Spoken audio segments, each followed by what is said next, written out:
Hey guys, Tyler here. Star Trek Discovery is the sixth live-action Star Trek television series. Having premiered in September 2017, its first episode was aired on CBS, while the rest of the series would be released weekly on the network's streaming platform, CBS All Access, now Paramount+. Discovery stars Sonequa Martin Green as Michael Burnham, a science specialist aboard the titular Federation starship, who eventually becomes Discovery's captain. Initially set a decade before the events of Star Trek the original series, Discovery's third season takes the characters and their ship into a far future, the 32nd century, where the Federation has collapsed, and Discovery's crew helps rebuild it. It would be an understatement to say that Discovery has been one of, if not the most divisive Star Trek series to date. It came out just as a major shift was starting to happen in the modern television landscape, and over time, it continued to divide the Trek fanbase between those who embraced the franchise's bold new direction and those who lamented apparent visual and philosophical discontinuities with old Trek. But all in all, was Discovery really that bad? In this video, I'd like to take you on a journey recounting Discovery's development, its contributions to Star Trek lore, and what kind of legacy it's left behind, starting with Season 1. Let's get started. Before we dive in, a word from today's sponsor, Architects of Fate. Hey, are you looking to build a new adventure with friends? Well, I just might have the place for you. Architects of Fate is a Twitch channel that specializes in tabletop RPGs, with an emphasis on interactive gameplay and storytelling. All for free. Just by jumping into chat, you can make the lives of the Game Master and players easier or harder. It's up to you. Not only do Architects of Fate play well-known RPGs like 5th edition D&D, but they also play less common RPGs like Star Trek, Star Wars, Conan, Aliens, and more, plus totally original games like Solar Patrol, and Bad Horse's Evil League of Evil with a two-headed DM. Architects of Fate even has community game nights with chat. They're always looking for new games to share with each other and invite you to play alongside them. The goal of each stream is to make sure every viewer and player gets their chance to contribute and shine. If you like Star Trek, check out Bajor Rising on Mondays, featuring an ad hoc team of junior officers on the Galaxy-class USS Odyssey. Players embark on official and classified missions in support of Bajoran independence during the Cardassian occupation. They discover the prophets may not be mythical, and another greater enemy may have plans for the sector. Join in to help weave tales of covert operations, moral dilemmas, and the struggle for freedom. Thanks to viewer requests, Architects also has a new adventure story on alternating Mondays called Back in Business, featuring Ferengi traders making their way in a post-Dominion War galaxy under the edicts of Nagus Rom. Brand Nagus. There's also Cookie Trek, streaming every Friday. Hosts and chat collaborate as a writer's room to craft original, often hilarious Trek-inspired stories that draw from the entirety of Trek lore. This season explores the exploits of the newly christened Florida-class starbase, Starbase Tallahassee. Started in early 2019 by Chief Architect Nat Too Shabby, Architects of Fate continues his family's tradition of tabletop gaming and late-night storytelling by sharing the experience with everyone. So come watch and join a group of players to write new stories and forge new friendships. Architects of Fate can be watched live on Twitch or rewatched on YouTube at the links in the description below. Big thanks to Architects of Fate for sponsoring this video so I can afford to eat. Hey, what about me? Now, let's get back to it.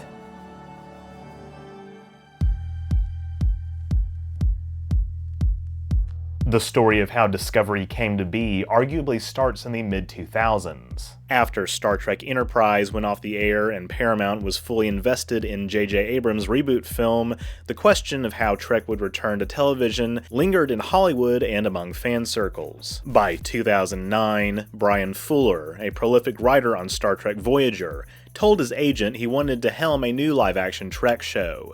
He said, "I would love to return to the spirit of the old series with the colors and attitude.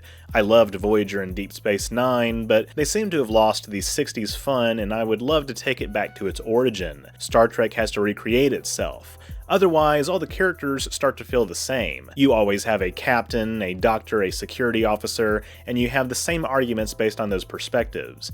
It starts to feel too familiar. So all those paradigms where it takes place on a starship have to be shaken up. In 2013, CBS Broadcasting reiterated interest in reviving Trek for television, after having passed up pitches from various creators, including two set in the distant future, far beyond the 24th century. In 2014, Fuller said that he would drop everything to become showrunner for a new Trek project, commenting further, "I think it's finding a philosophy about it that would be important, and I think there is such an interesting philosophy happening right now with our identity as a planet and taking responsibility for what's happening on the planet, and I think I would make it about identity in a specific way." The common wisdom at the time, echoed by the likes of Brannon Braga and Rod Roddenberry, was that a new show wouldn't arrive until after the conclusion of the Kelvin timeline trilogy. Around 2015, it was speculated that the Tholians could be the major antagonists in a new Trek series, and famously, Michael Dorn pitched a show featuring Worf as captain. Both ideas never came to pass, of course. But since the second half of the decade had arrived, the big streaming services like Netflix, Amazon, and Hulu all made bids for the distribution rights to the next Trek show, but CBS president Les Moonves opted to make it the first original piece of content for CBS All Access. While many fans would go on to be disappointed that Trek wasn't fully coming back to network television, some Trek veterans like Robert Hewitt Wolfe spoke positively about the decision, saying it allowed for good budgets, so it makes sense for Star Trek. Indeed, it would later be reported that each episode of Discovery cost between $6 and $7 million to make, significantly higher than the budgets of most traditional television episodes. Fuller was announced as showrunner in early 2016, with Alex Kurtzman, Rod Roddenberry, and Trevor Roth confirmed as executive producers. Nicholas Meyer, director of The Wrath of Khan and The Undiscovered Country, was also brought in as a consulting writer and producer. Meyer and Fuller hinted early on that the show would involve the Klingons by citing The Undiscovered Country as a touchstone, although it was repeatedly emphasized by everyone involved that the show would take Star Trek in a new direction. The title was announced in July 2016 at San Diego Comic-Con, and Netflix won the bid to become Discovery's international broadcaster outside the US and Canada. In the latter, it would air on Space in English and Z in French. Zed, I'm assuming. I'm American, so I say Z correctly. Checkmate. Okay, where was I? Oh yeah. The move to streaming also meant that episodes could be longer and include more profanity and graphic imagery, though Fuller said they would try to use both sparingly. Discovery's setting was further pinned down later that year, when Fuller confirmed it would take place in the late 2250s of the Prime timeline, citing the ship's registry, NCC 1031, as a clue to the setting. 1031 is a reference to Halloween, because Fuller likes Halloween. Seriously, that's the reason. But 5 days before Halloween 2016, the year I went as myself at home playing video games, it was announced that Fuller would no longer oversee Discovery's day-to-day operations, but would remain an executive producer. Fuller's involvement with other projects like Stars' American Gods led CBS to be concerned he had too much on his plate. This is one reason Discovery's premiere date was delayed from January to September of 2017, and also because the episode of The Walking Dead in which Martin Green's character is killed off didn't air until April 2017. Fuller also clashed with the person CBS hired to direct the first episode, David Semel. Fuller thought Semel was wrong for the job, as Semel had a background in procedurals, but Fuller wanted a visionary director like Edgar Wright. Gretchen J. Berg and Aaron Harberts, who had a long career of writing for television, were brought in as the new showrunners, and Akiva Goldsman, who'd previously worked with Kurtzman on Fringe, joined the creative team as well. Harberts and Berg strove to make the characters more conflicted and imperfect than humans from previous Trek installments, although they would hold true to Gene Roddenberry's vision of how future humans would solve conflicts. Eventually, Fuller's involvement with the production ceased entirely, although most of the ideas he came up with were incorporated into the final product, including many elements that would prove controversial to longtime fans of Star Trek. These included naming the female protagonist Michael, a signature motif of Fuller's from previous shows like Pushing Daisies and Wonder Falls. I've heard of one of those. Fuller was also adamant about wanting the makeup for the Klingons to be updated for the show. Harberts would later note the Klingons' design has never really been that consistent throughout Trek, though it's worth noting that their look from TNG through Enterprise was mostly the same. In any event, Fuller mandated the Klingons be bald, revealing a more elaborate cranial structure that includes extrasensory receptors for heightened senses. All of this was in an attempt to make the Klingons look more alien. I'll give more of my thoughts on Discovery's Klingon redesign in a bit as well. Michelle Yeoh, who plays Philippa Georgiou, was the first cast member to be revealed, followed by Anthony Rapp as astromycologist, you heard that right, Paul Stamets, and Doug Jones as Kelpian officer Saru. News that Martin Green had been cast as the lead also broke in late 2016, confirmed months later after her contract with AMC for The Walking Dead had concluded. Michael Burnham had been a surprisingly difficult character to cast, as given the character was to be a ward of Spock's father Sarek, most of the actresses brought in read too robotic or too emotional. Martin Green struck the right balance. Fuller cited real-life astronaut Mae Jemison, with whom he had been in talks, as a major inspiration for giving Discovery a black female protagonist. Jemison herself, who appeared in an episode of TNG as a junior officer, was inspired by the presence of Nichelle Nichols on the Enterprise bridge in TOS, so Fuller wanted to continue the tradition of progressive casting. Shazad Latif was later announced as Lieutenant Ash Tyler, Rekha Sharma as Security Chief Commander Landry, and Wilson Cruz as Dr. Culber. Fuller also said eventually previously established characters would appear. The design of the ship was inspired by Ralph McQuarrie's concept art for a refit Enterprise from the cancelled film Planet of the Titans, though the staff could not confirm this connection at the time for legal reasons. Since CBS and Viacom split in 2006, the rights to the television and film sides of the Star Trek franchise were split, although they would later be reintegrated under one roof in 2019. In the meantime, this split led to an avalanche of misinformation about Discovery's visual look. You see, despite the fact that at the time of Discovery's premiere, CBS did not have the film rights, Discovery does clearly take some visual inspiration from the Kelvin Timeline trilogy. Except, really, when people make that observation, what they're really noticing is that the show has, get this, a higher budget and modern VFX technology. The way the show's lit, for instance, was a very deliberate choice to differentiate it from the stage feel of TOS. Discovery has objectively more creative camera work than every Star Trek show that came before it. On a visual level, the show's absolutely stunning, and although you can argue some episodes do overindulge in VFX, the inclusion of a 21st century production design is to be expected. If you want to watch a recreation of the 1960s bridge set, go watch Star Trek Continues. Speaking of Discovery's placement in the timeline, there is another relatively recent event that has prompted fan discussion around the show's canon status to intensify. I'll replay a little section of a recent video I made about this very topic.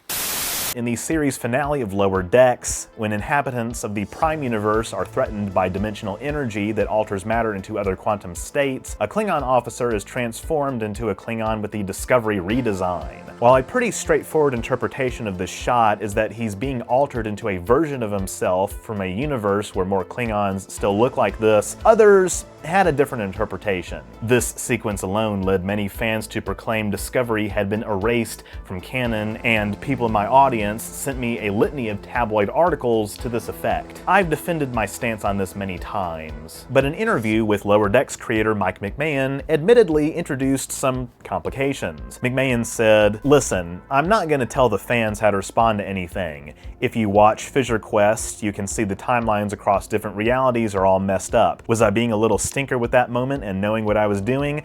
Yeah, I'm not dumb. It's also not firmly established. Another multiversal shift we saw is it turned into a Klingon sail barge. You can take that moment however you want, and talk to me about it in 10 years. Personally, I think this is not the best way to answer a question like this because it is kind of muddying the waters. But I do understand why he said it. It's clear McMahon has a disdain for Discovery, and listen, I'm right there with you. But I've referenced the show countless times in my lore videos because it's always supposed to have been part of canon, and officially it still is. I think the benefits and the downsides of decanonizing Discovery are not as clear-cut as some people like to think. While the decision to make Michael Burnham a ward of Sarek is questionable. Strange New Worlds is a direct spin-off of Discovery, whose first episode deals with the consequences of the battle near Zahia with Control, which directly preceded Discovery's time jump to the far future. And the Strange New Worlds episode, Those Old Scientists, is a direct crossover with Lower Decks in what's presented as a closed time loop. So, temporal shenanigans aside, all of these events are supposed to be part of what is called the Prime Universe. But if questioning Discovery's canon status gets people to treat Lower Decks as the correct timeline, I'll take that W.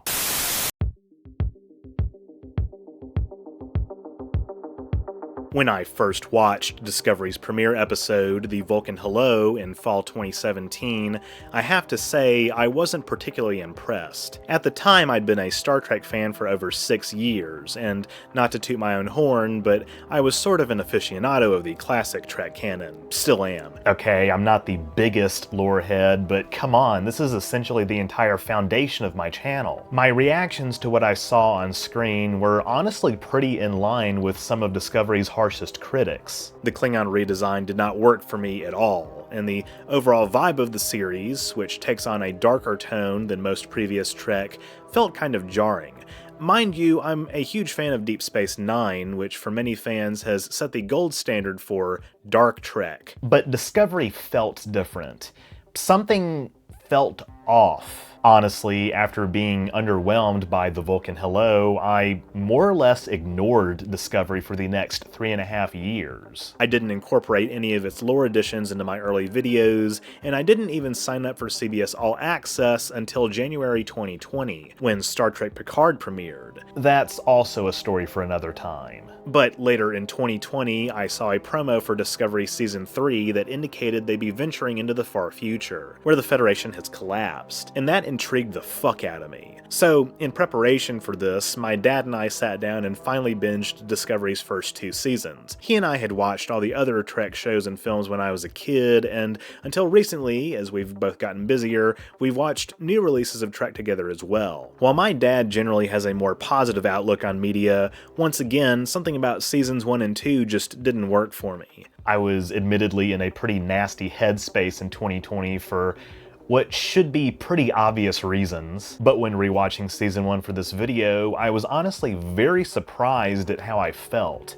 But let's dive into the lore itself first. Discovery opens on a Klingon named T'Kuvma speaking to a group of his fellow warriors, espousing his belief that the expanding United Federation of Planets represents a threat to Klingon culture and identity. T'Kuvma advocates unifying the feuding Klingon great houses in, essentially, a jihad against the Federation. Indeed, T'Kuvma and his followers have been compared to Islamic fundamentalists, or fundamentalists of any religion for that matter, fighting against their great Satan, the Federation. He says the Empire must protect itself against an enemy that says we come in peace, a reflection of the perspective we've become accustomed to, that the Federation are the good guys. Hard cut to Commander Michael Burnham and her superior officer, Captain Georgiou of the USS Shinjo, as Burnham repeats this line genuinely. Georgiou says Burnham is ready for her own command after 7 years of being under her tutelage. But Georgiou's placement of faith in Burnham and Burnham's loyalty are tested when Burnham disobeys a direct order later in the episode. The Shinjo is ordered to investigate damage to an interstellar relay in a binary star system at the edge of Federation space. Ultimately, it's realized that the Klingons are to blame. While exploring a strange object in the system, Burnham comes into contact with a Klingon.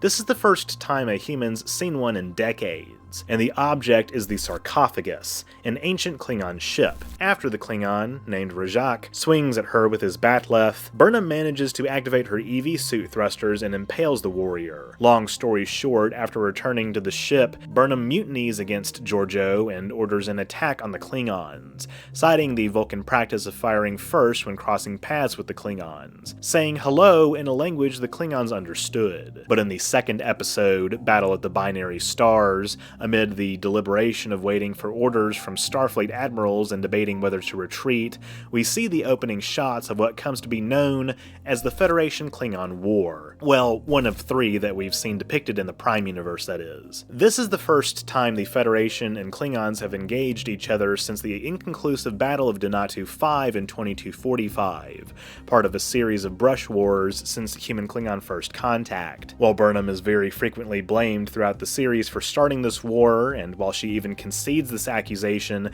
to me it's kind of a big stretch to say that she did start the war. Yes, she does kill Rajak, but the actual opening battle of the war starts when T'Kuvma orders his ship to fire on the Shenzhou. T'Kuvma successfully instigated this war, as was his plan all along, and even though the Klingons accept a brief ceasefire, they immediately violate it by destroying the USS Europa and the Shenzhou by proxy. That said, Burnham's actions do technically represent a Federation escalation of the situation, even if Rajak swung his bat'leth first and T'Kuvma fired first. And to T'Kuvma's point, the Federation's expansion into that sector was, in and of itself, already seen as a threat to the Empire's existence, a common sentiment shared by many of the Federation's enemies over the years. The Federation, especially in the 23rd century, is essentially an expansionist state, not unlike the Klingon Empire, although the Federation would argue its expansion is in the name of spreading democratic values like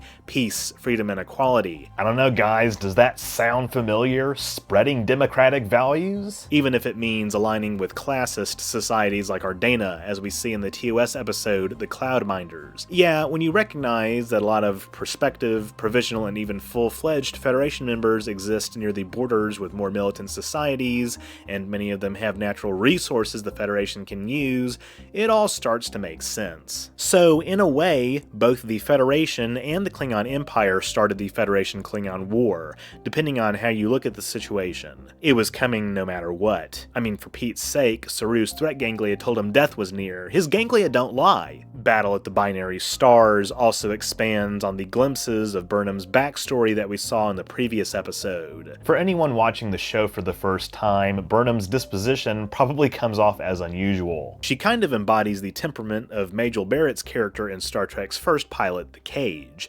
Number 1, who would go on to be played by Rebecca Romijn in Star Trek Strange New Worlds. Number 1 in The Cage is cold and calculating, a logical mind who filled the niche of the walking, talking computer character, later changed to Spock himself in TOS proper. As a matter of fact, Burnham was mostly raised on Vulcan. She was taken in by Sarek and Amanda Grayson after Burnham's parents were apparently killed in a Klingon attack on a Federation science outpost at Doctari Alpha. It's from this incident that Burnham developed an intense distrust of the Klingon species, fueling her decision to mutiny in the Vulcan Hello. Burnham was effectively Spock's foster sister for several years. She attended the Vulcan Science Academy, and by the time she was an adult, she was essentially a Vulcan in spirit, having purged much of her emotional display, although she doesn't hide it completely. I've said before, I think making her a human raised on Vulcan damaged her character development, but I was actually surprised on rewatch at just how much Burnham opens up throughout the first 2 seasons. The way she carries herself is still deeply serious and focused, but she has a warm side to her even as she's the object of many people's scorn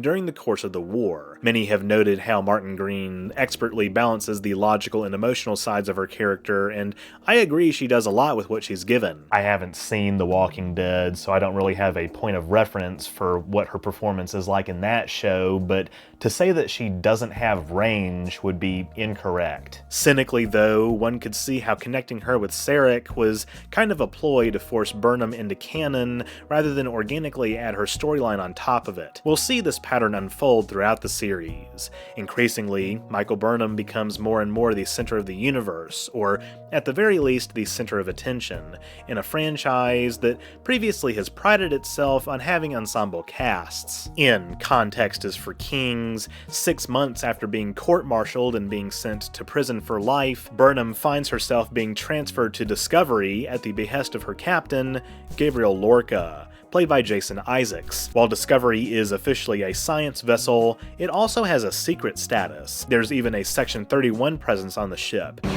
Say, oh, that that you only meant well.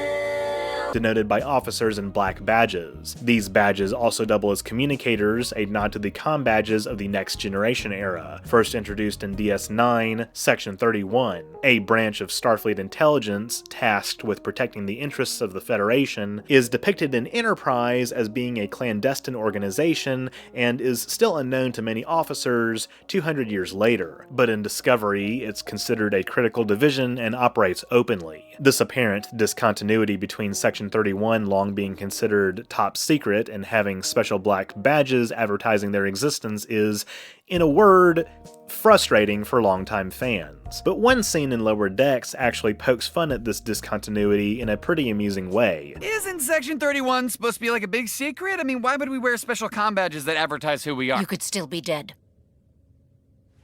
No, you know what? I like the badge. In any event, though, what's so secretive about Discovery's mission anyway? Well, Discovery serves as the testing ground for a new, top-secret propulsion system called the Displacement-Activated Spore Hub Drive. The Spore Drive is the brainchild of Stamets and his colleague Strahl, and it functions using mycelium spores harvested from the fictitious species Prototaxides stellaviatori. Prototaxides is a real extinct genus of fungi that lived on Earth between 420 and 370 million years ago, and P. stellaviatori's fungal roots, made of an exotic material, fan out into a discrete domain of subspace called the mycelial network. The mycelial network is like Mycelial network! While P. stellaviatori is said to be native to the Milky Way, the mycelial network itself spans the entire multiverse. When activated, the Spore Drive allows Discovery to leap across the network to anywhere in the universe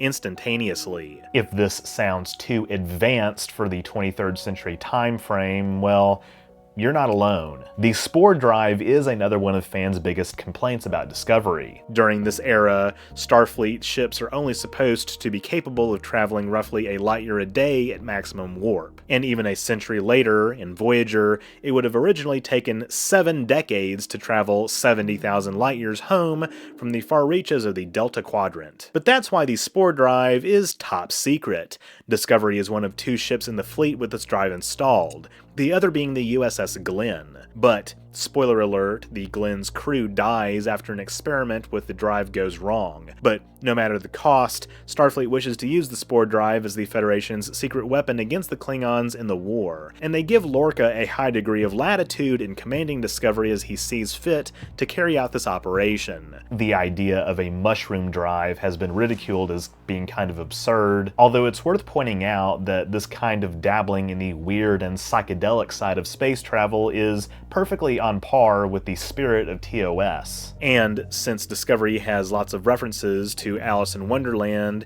it's only appropriate that this be the show that depicts a propulsion system that breaks all the rules about space travel and Trek we've come to know. But besides its ability to let ships traverse space-time instantaneously, another reason the drive is classified is because it requires an organic navigator to operate. At first, using a computer, the drive only allows Discovery to make short jumps, but by the end of this episode, they discover a large, aggressive creature resembling an Earth tardigrade, which they later find out the Glenn had been using as its organic navigator. Real tardigrades, which are microscopic, are well known for their ability to survive for a time in the vacuum of space. They're extremophiles. After the Glenn is scuttled, this tardigrade is beamed back to Discovery and given the name Ripper by Landry, which is appropriate as he nearly rips her apart and ultimately kills her after she shoots him with a phaser. Burnham is tasked with studying him, and she discovers that not only is he probably sentient, but he lives in a sort of symbiosis with the mycelium spores, being capable of traversing the mycelial network. Shit's literally a warp-capable life form. She also uncovers the method Ripper uses to navigate the mycelial network, which is the incorporation of DNA from P. stellaviatori via horizontal gene transfer. So they hook him up to the Spore Drive, but each jump overtaxes Ripper. Eventually, after he enters a state of cryptobiosis, he's released, and Stamets augments himself with some of Ripper's DNA to become Discovery's new navigator. This augmentation, a clear violation of the Federation's ban on genetic engineering, ultimately serves as yet another reason the drive is later abandoned. But during wartime, Discovery has no choice but to take advantage of this incredible technology. Funny enough, the macroscopic tardigrade was actually the subject of a lawsuit. In 2018, Egyptian video game developer Anas Abdin sued CBS for allegedly copying elements from an unreleased video game of his called tardigrades. These elements included giant tardigrades that help humans travel instantaneously through the universe. The lawsuit also cited similarities between many of the characters in Discovery and his game. U.S. District Judge Lorna G. Schofield dismissed the suit in 2019 after it was found that Discovery and Abdin's video game were not substantially similar as a matter of law. The only similarities were the setting and space and the inclusion of alien tardigrades. Abdin appealed the dismissal, but Schofield's decision was upheld by the U.S. Court of Appeals for the Second Circuit in 2020. This lawsuit has been used by some of Discovery's harshest critics to prove that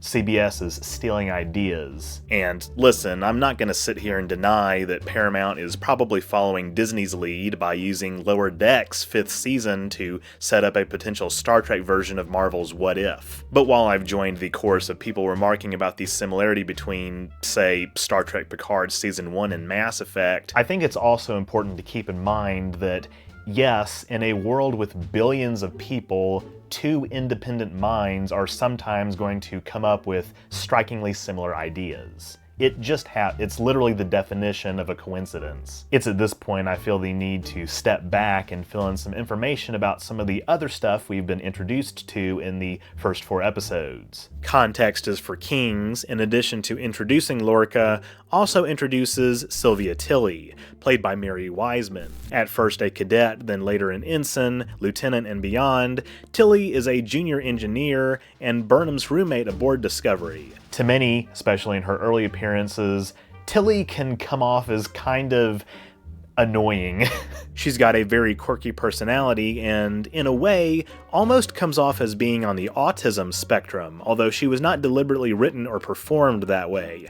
That said, her portrayal has actually been praised by some autistic commentators, like friend of the channel Jesse Gender, for not falling into the trope of socially isolating her from the other characters. Personally, while Tilly has plenty of dialogue throughout the show that does make me cringe, This is the power of math, people! she's actually grown on me as a character, both over the course of the series and on rewatch. Knowing how she comes into her own and becomes a natural leader makes watching that journey unfold very rewarding, sort of like how knowing Beckett Mariner's backstory in Lower Decks puts into context a lot of her self-sabotaging, insubordinate behavior in the show. And like my nerdy Orion waifu, Devana Tendi, Tilly's unbridled optimism, in a way, makes her the soul of Discovery. Lorca's reasons for bringing Burnham to Discovery are initially a mystery, as is so much else about him. He has to take injections to treat a sensitivity to light, which we're told is due to a battle injury, but gasp, is that really the truth? The truth come out?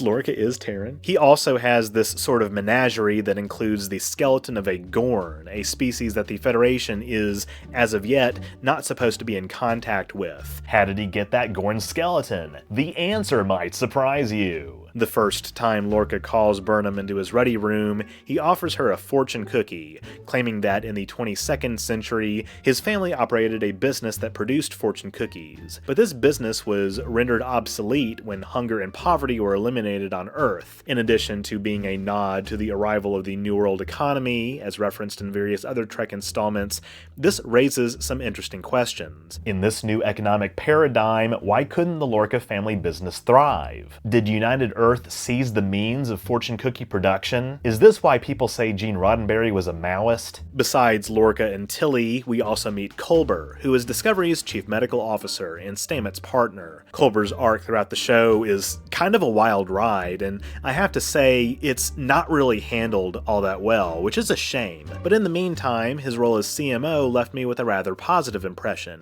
He's a fairly likable character, and although he's arguably underutilized at times, he does get some development. Speaking of likable, this is not something I could initially say about Stamets. I'm not sure if it's the way Anthony Rapp plays the character or if it's the writing, but on my first watch through, I couldn't stand Stamets. He's, to put it bluntly, a colossal asshole, or more charitably, he's obsessive about his work. This isn't new. Neither of these things is new for a character in Star Trek or any television show or in real life. You know, like in real life. But on rewatch, to my absolute surprise, Stamets actually ended up being one of my favorite characters. Seriously. While he does have an arrogance about him, he's also just, like, right about stuff a lot.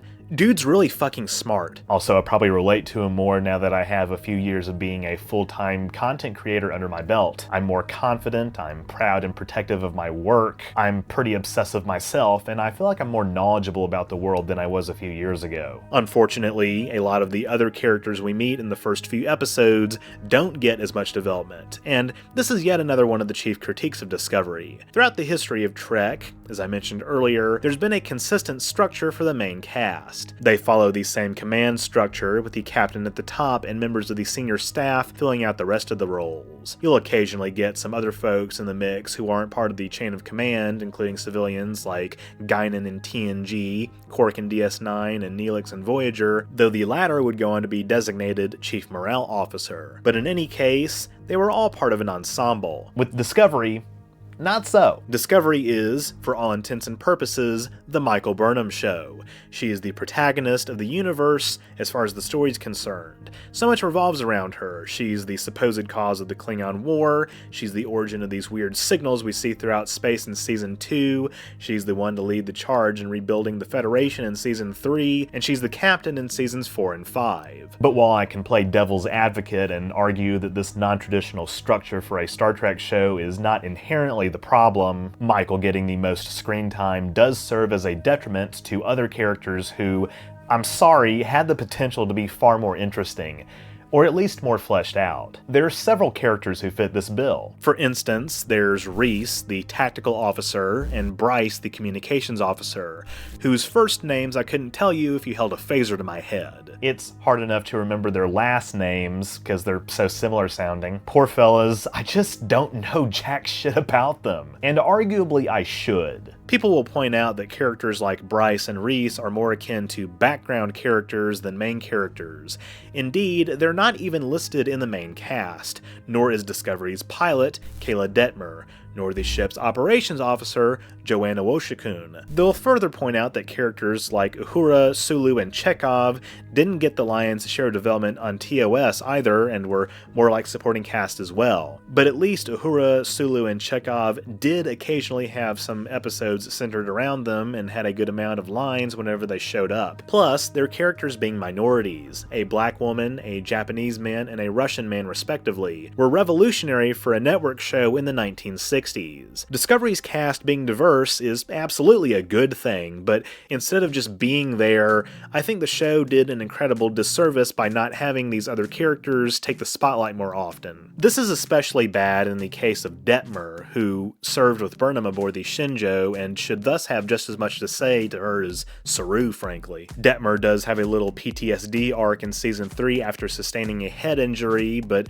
it's arguably one of the most mishandled subplots in the entire show, perhaps the entire franchise. And as others have pointed out, probably the most egregious example of wasted character potential is Arium, a human cyborg who also works in the operations department on Discovery. We get glimpses of her backstory in Season 2, but it's also the episode where she's somewhat unceremoniously killed off. And this was her second actress too. Her first actress goes on to play Lieutenant Nilsson, who we also don't learn jack shit about in the remainder of the series, despite her frequently taking the con. Speaking of Arium, she's not the only cybernetically augmented individual on the show. Multiple officers on the Shenzhou have cybernetic augmentations, which I suspect was also part of Fuller's attempt to differentiate Discovery from previous 23rd century entries. But Detmer has implants as well. Indeed, both Detmer and Arium's cybernetics being purely medical in nature may have served as a basis for Rutherford's backstory in Lower Decks. For the record, cyborgs being around in the 23rd century isn't particularly particularly out of place, I think. A lot of technologies associated with cybernetics are expected to be more robustly developed, if not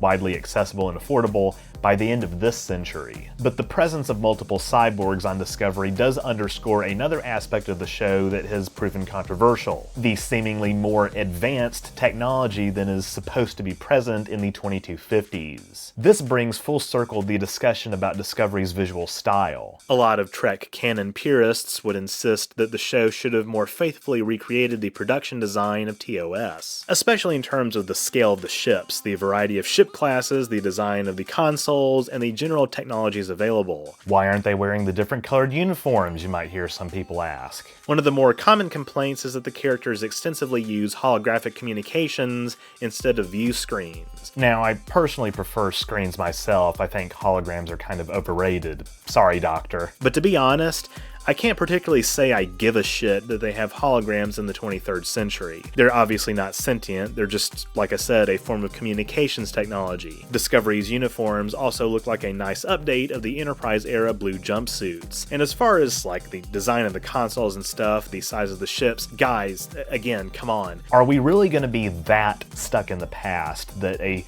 modern show set in the 2250s has to look like it was made 50 years ago? This is not a diss of TOS, which famously had a shoestring budget. If Roddenberry had more money to bring his vision to life, then everything in TOS would have looked more advanced than they were capable of visualizing at the time. And in Season 2, when Christopher Pike insists that the holographic comms be removed on Enterprise and Discovery, and they go back to using old-fashioned screens, that's one of the most pandering internal soft retcons imaginable. Why do we have to take everything we see at face value? Television is an inherently theatrical medium. At least they're not using CGI and deepfakes to give the Grand Moff Tarkin Mandalorian Luke treatment to Pike or Sarek. But anyway, getting back on track with the progression of the season, Context is for Kings effectively acts as a second pilot for Discovery, with The Vulcan Hello and Battle at the Binary Stars acting as a sort of prologue. Besides advancing the war arc itself, the prevailing plot line of Context is for Kings, and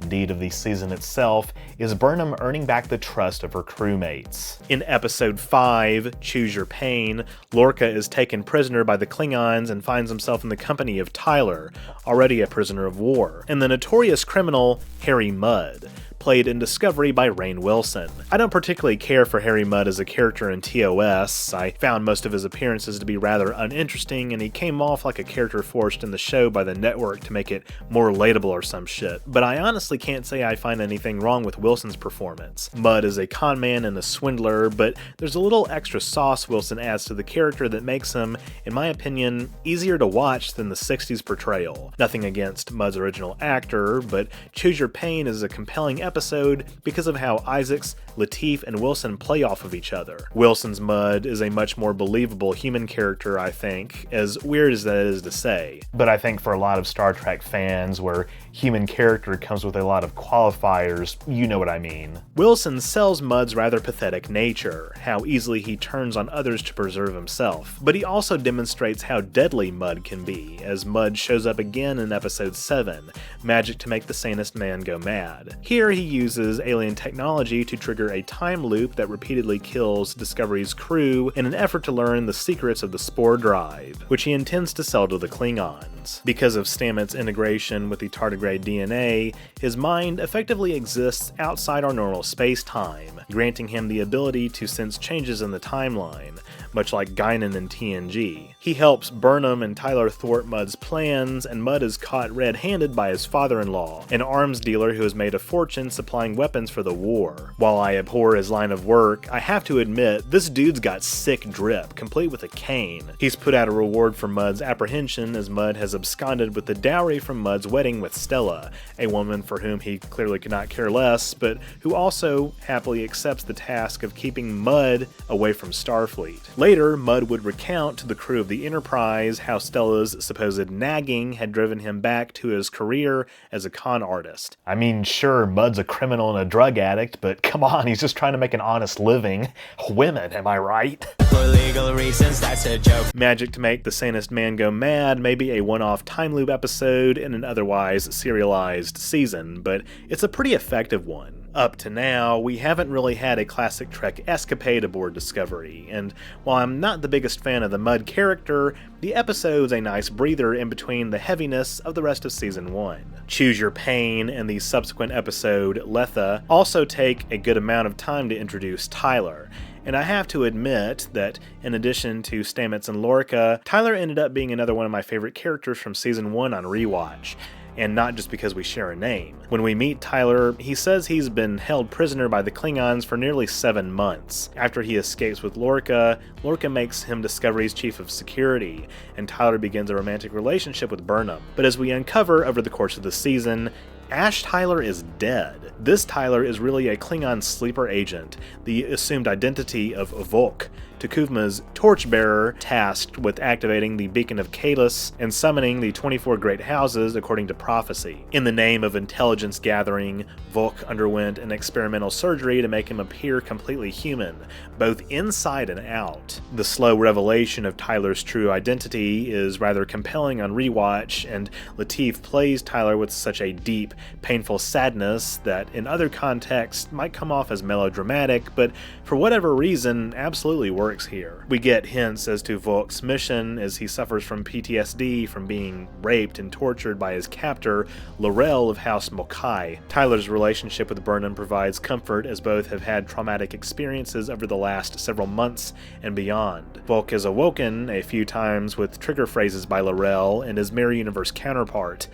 Oh yeah, if you clicked on this video without knowing that the Mirror Universe is involved, yep, it sure is. And God, do I have a lot of thoughts on that. Anyway, towards the end of Season 1, L'Rell, as a Federation POW, is forced to perform neurosurgery on Tyler to fully purge Volk from Tyler's brain, which is profoundly upsetting for her, because she and Volk were attracted to each other before Volk became Tyler. Tyler retains Volk's memories, but Tyler's personality is now fully in control of his body. That doesn't mean Tyler's path forward isn't complicated, just that Volk is no longer competing for control. The sort of fucked up love and power dynamics inherent to L'Rell and Tyler/Volk's relationship are really interesting to watch, actually, because in my opinion they represent a deeper exploration of trauma than we've been able to get with a lot of characters in Star Trek. L'Rell being Tyler's rapist certainly casts a different light on her throughout the show, even taking into account her past with Volk, but I think this kind of darkness is not to be shied away from. One thing that Discovery does well with its portrayal of the Klingons, I think, is making them ruthless. They really want to win this war. Volk and L'Rell want to win this war for T'Kuvma, who was also killed by Burnham in Battle of the Binary Stars. But after seeing what the surgery has truly done to Volk, L'Rell has to let him go. Tyler will still have to answer for some of the crimes he's committed while under Volk's full influence, such as snapping Dr. Culber's neck in sickbay. But you feel the grit and visceral nature of what Volk went through and how violated Tyler feels, and once again, Lateef's performance sells it. He's said in interviews that he played Volk with an Arabic-inspired accent, and listening to Volk speak Klingonese, his voice has, for lack of a better phrase, this rich texture that's really interesting. But while I've had positive things to say about Volk and L'Rell's storylines, what do I think about Discovery's Klingons overall? Well, earlier you heard me say that I'm not a big fan of the redesigns, and I do stand by that. Sure, the Klingons' makeup has changed over the years, but that has occurred in conjunction with increasing production values. I can understand the temptation of someone like Fuller to go further with an even bigger budget for a streaming show, and Discovery's definitely made its mark on species like the Andorians, Tellarites, and Saurians. For the record, I'm not particularly a fan of these redesigns either. Technically, the look of the Saurians, as exemplified by the character Linus, is not particularly bad. It is more alien than the original design of the species for the motion picture. But I think Enterprise got the Andorians and Tellarites right, although perhaps I'm being blinded by nostalgia. Doesn't matter, the focus is on the Klingons. I think it's a fun, creative choice to make T'Kuvma jet black and Volk an albino. T'Kuvma calls Volk a mirror of himself, and it provides this sort of poetic quality to their on-screen interactions. But I think the other choices made for the Klingons' design, particularly making them look more monstrous than their previous portrayals, with claws and stuff. Kind of goes against one of the morals of Star Trek, that even a race as barbarous and savage as the Klingons can still be reasoned with. Discovery's Klingons look almost like orcs, and orcs fill a particular niche in fantasy literature of being malevolent entities, particularly in The Lord of the Rings. And given orcs have long been accused of coming across as racist caricatures, that also doesn't bode well for the Klingons, a civilization that in the TNG era becomes allies with the Federation. Not to use the buzzword of problematic, but I do think that Discovery's depiction of the Klingons was a major misstep. And one that they did slowly try to correct over time. People have also taken issue with Discovery's Klingons being bald, but that part I didn't particularly give a shit about either. We've seen bald Klingons before, so that's not new. The Klingons do grow their hair out in Season 2 now that they are no longer at war, which Kurtzman has claimed was always planned, not a response to fan criticism. But regardless of the hair, like I said, the Klingons have had a pretty consistent look throughout the TNG and Enterprise eras, which itself wasn't that different from their look in the TOS films. Obviously, there are dozens of great houses of Klingons, all with their own particular flavor of design. The design team explained that since the Empire covers many planets beyond the homeworld of Kronos, different subsets of the species would live on planets with different environments that would affect their evolution. So these Klingons can be somewhat reconciled with the ones we've come to know from the rest of canon. But I'm really glad that Picard, Lower Decks, and Strange New Worlds have all embraced the TNG Klingon design. There was nothing wrong with it. But what about this Mirror Universe stuff, huh? I've made plenty of videos on this channel about Star Trek's Mirror Universe, first introduced in the TOS episode Mirror Mirror. But while this fascistic alternate reality, home to the Terran Empire, was fun for a campy one-off TOS episode, I think it's very much overstayed its welcome in the franchise at large. The DS9 Mirror episodes weren't particularly compelling to me, although I do like Enterprise's more self-aware two-parter In a Mirror Darkly. In Discovery, though, the Mirror Universe is integral to the entire plot of the show. Turning back to Lorca, we find out in episode 10, Despite Yourself, that Lorca is in fact from the Mirror Universe. His prime counterpart is presumed dead. Among the very subtle hints at Lorca's mysterious nature peppered throughout Season 1, his old friend Admiral Cornwell, a former therapist, expresses concern about his mental state. Lorca is very invested in winning this war, just like his adversaries, to the point of obsession. In Letha, Lorca deceptively turns a conversation with Cornwell from the past to the present, and the two sleep together. But when Cornwell touches an unfamiliar scar on his back while he sleeps, Lorca jumps and holds a phaser to her. This is the last straw. Cornwell threatens to take Lorca's command away from him as he appears to be very mentally unstable, and indeed, he won't keep it for long. Later in episode 8, while engaged in a battle with the Klingons, Discovery realizes their ships cannot fire while cloaked.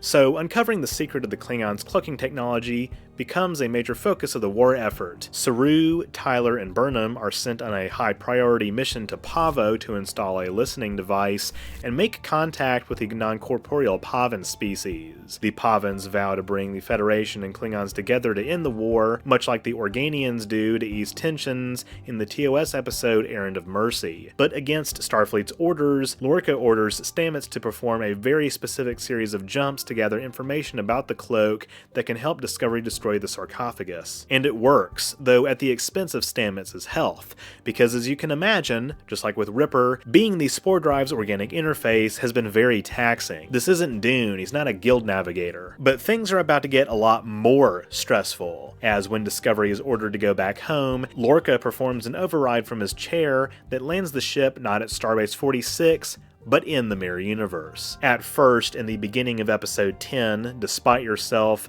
nobody is able to tell where they are. Lorca plays along, of course, but the crew slowly realizes they've landed in another quantum reality. They gather data on the Terran Empire and the political state of the galaxy. They learn about the fate of the USS Defiant, which, as we see in a Mirror Darkly, was pulled across time and universes by the Mirror Tholians. Technology from the Defiant was reverse engineered, although advancement beyond mid-23rd century technology has seemingly plateaued. Hence why mirror ships in the TOS era don't seem particularly more advanced than the Prime universe. It also seems that Terrans control virtually all of known space, even in the mid-23rd century, having even conquered the Klingons sometime in the past. This, of course, puts the origins of the Klingon-Cardassian alliance into a new light, with at least one of those races, if not both, being former subjects of the Terran Empire who've overthrown their masters. But in any event, the crew of Discovery must pose as their mirror counterparts to avoid suspicion,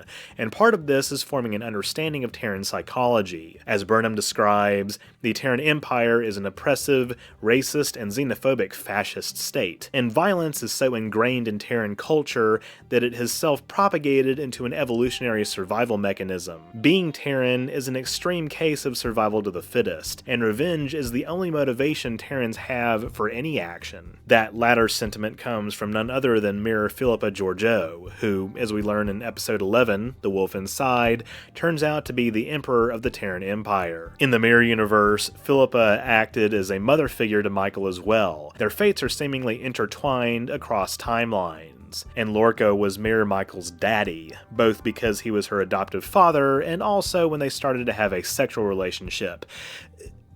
Okay then. Also, that's why Lorca recruited Prime Burnham to Discovery. His time grooming her was not done. Long story short, Lorca was leading a rebellion against Georgiou because he thinks she's too soft on aliens, which is strange because she literally eats Kelpians on screen. He wants to make the Empire glorious again. He literally says that, and now that he's back, he rejoins the fight. On first watch, I kind of thought Discovery's stay in the Mirror Universe went on too long, but on second watch, I actually think it's not paced that badly. Discovery's slow reveal of what's going on works because there's so many moving parts to the story that it needs that time to tie things together. In episode 12, Vaulting Ambition, we lay eyes on the Empire's flagship, the ISS Charon, and in episode 13, what's passed as prologue, reveals that the Empire's rampant energy use is damaging subspace. Stamets' mirror counterpart also helped design the spore drive over there, but the Charon's power source is infecting the mycelial plane, and the Discovery crew must destroy it to prevent the destruction of life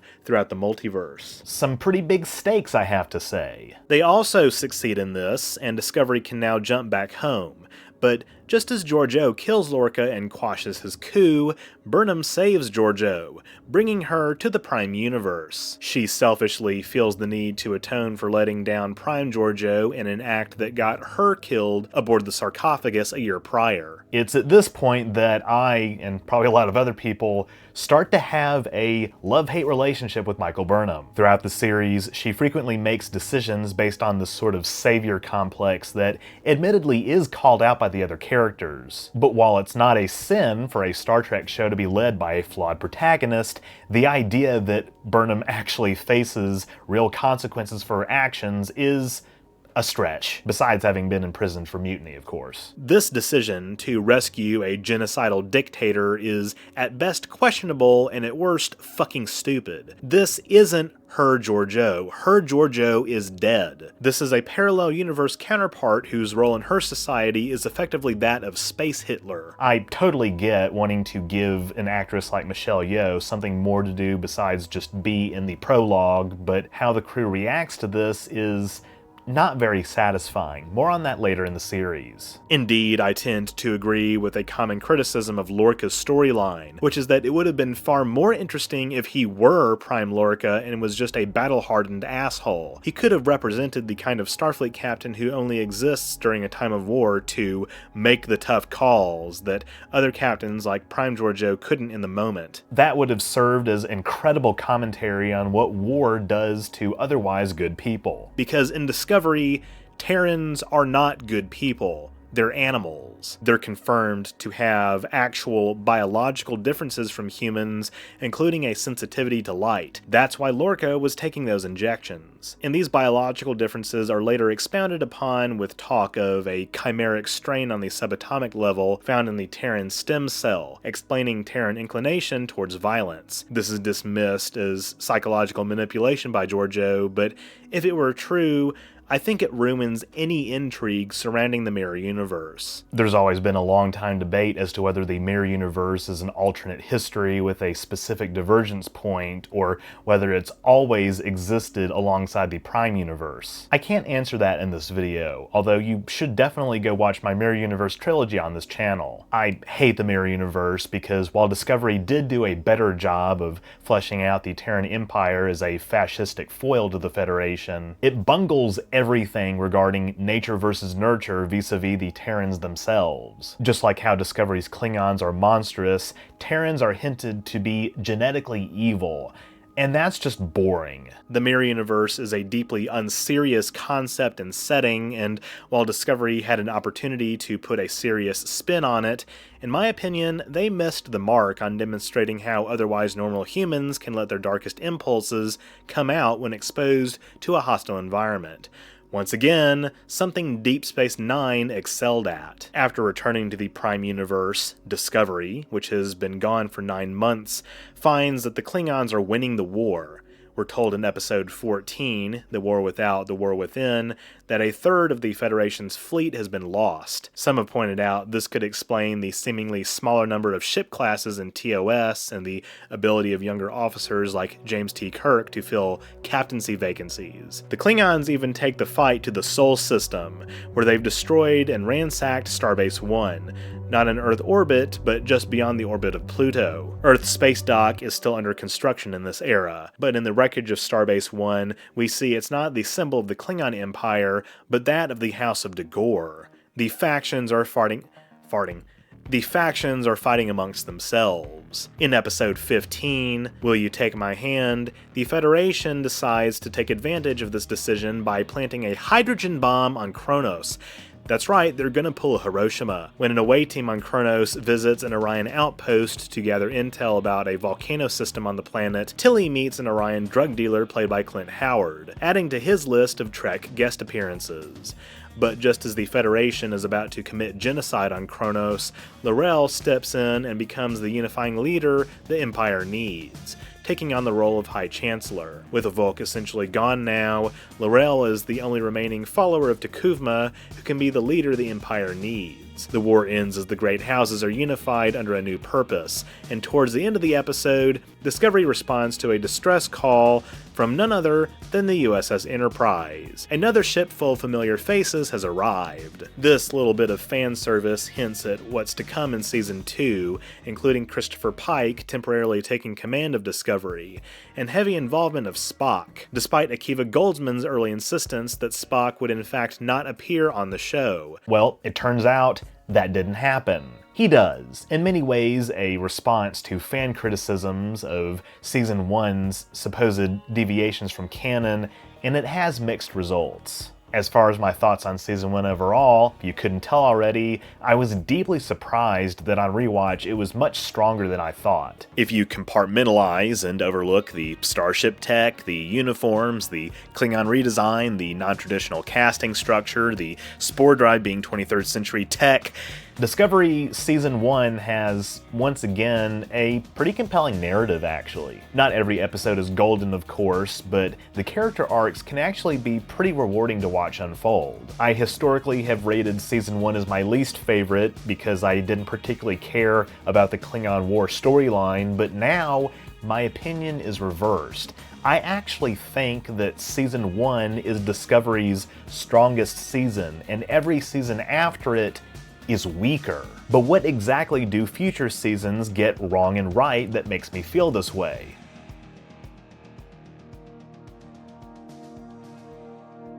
Before we dive into Discovery Season 2, I first want to discuss a little side quest called Star Trek Short Treks. After Alex Kurtzman was made the sole showrunner of Discovery in June 2018, he signed a 5-year deal with CBS to expand the Star Trek franchise to several new series. One of these spin-offs would become Short Treks, consisting of 4 roughly 15-minute episodes that would be released prior to Discovery Season 2. These shorts were designed to act as standalone stories, but ultimately tied in with Discovery, and they were devised as a way to buy time while Season 2 is being worked on. The first of the 4 shorts to be released, Runaway, features Tilly as she aids a stowaway on Discovery. The stowaway is a Zahian, a species who, in the 2250s, has recently achieved warp capability. The Zahian in question is Mihani Ikehali Kapo, who, as we learn, is the queen of her planet, as the rest of her family is dead. Poe has figured out a way to recrystallize dilithium,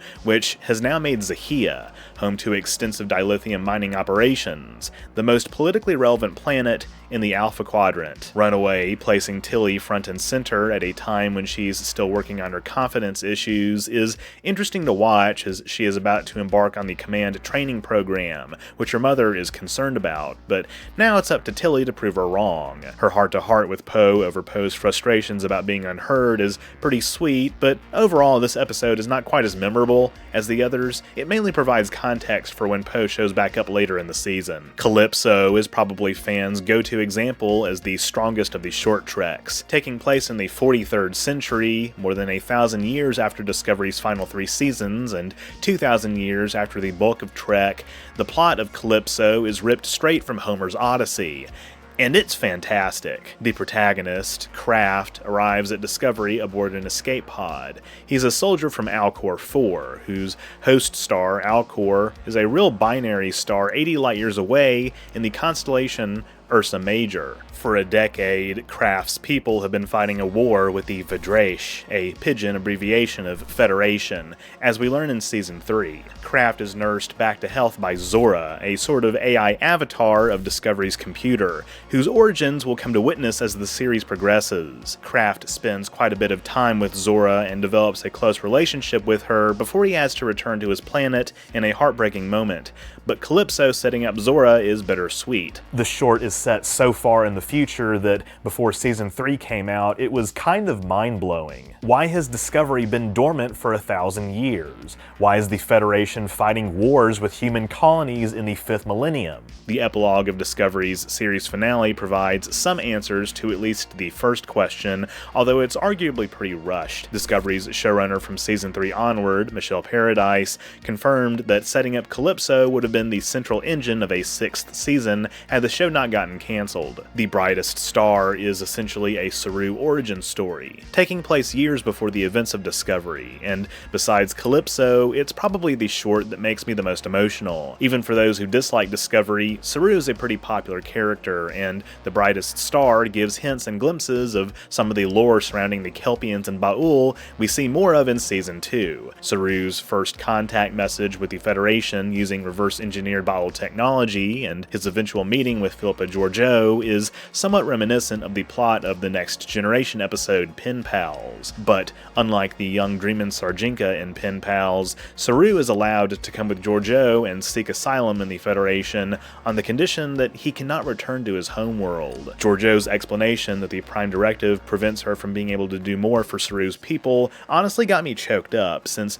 there's been so much discussion in fan circles over the years about how ethical the Prime Directive really is. The final Short Treks episode released in 2018, The Escape Artist, was written by Star Trek Lower Decks creator Mike McMahon, and once again features Rainn Wilson as Harry Mudd. Mudd is taken into custody by a Tellarite bounty hunter seeking a reward from the Federation, and Mudd tries every trick in the book to keep himself from being turned over to the authorities. The twist in this episode is pretty creative and ties in somewhat with the original series episode I'm Mudd, and the banter between Mudd and his various captors has that comedic charm you can tell McMahon brought to Lower Decks. Unfortunately, the second season of Short Treks, released in 2019 after Discovery Season 2, isn't quite as good. It has a strong start with Q&A, featuring Spock's first day aboard the Enterprise. In addition to Calypso, this was written by future Star Trek Picard Season 1 showrunner Michael Chabon. Taking place roughly a year before the events of The Cage,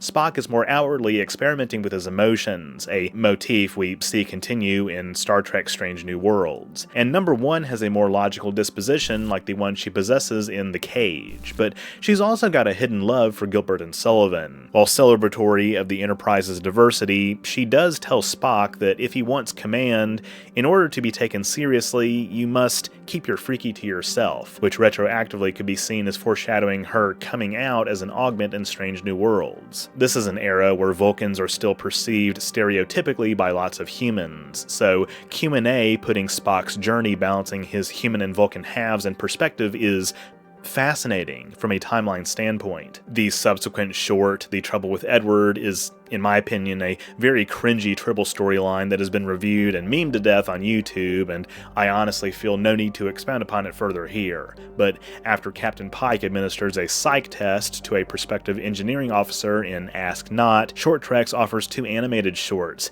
Ephraim and Dot, and The Girl Who Made the Stars. The former follows a space tardigrade as she attempts to lay her eggs in a warm place, but becomes embroiled in a 30-year Tom and Jerry-esque rivalry with one of the Enterprise's Dot 7 repair droids. Directed by Michael Giacchino and narrated by Trek film alum Kirk Thatcher, the short employs a unique animation style that makes it look like a Saturday morning cartoon. While seemingly aimed at younger audiences, it's pretty charming, but I can't say I had the same positive reaction to the other animated short. It features a young Michael Burnham as her father tells her a bedtime story, a legend of the African Amabathwa tribe about the origin of the Milky Way. While the story's cute, the CG in this short gave me Prodigy vibes, although it was actually animated by European and North American-based studio Pixamondo. There's also Children of Mars, a sort of sequel to Star Trek Picard, depicting the synth attack of 2385. But that's best saved for another time.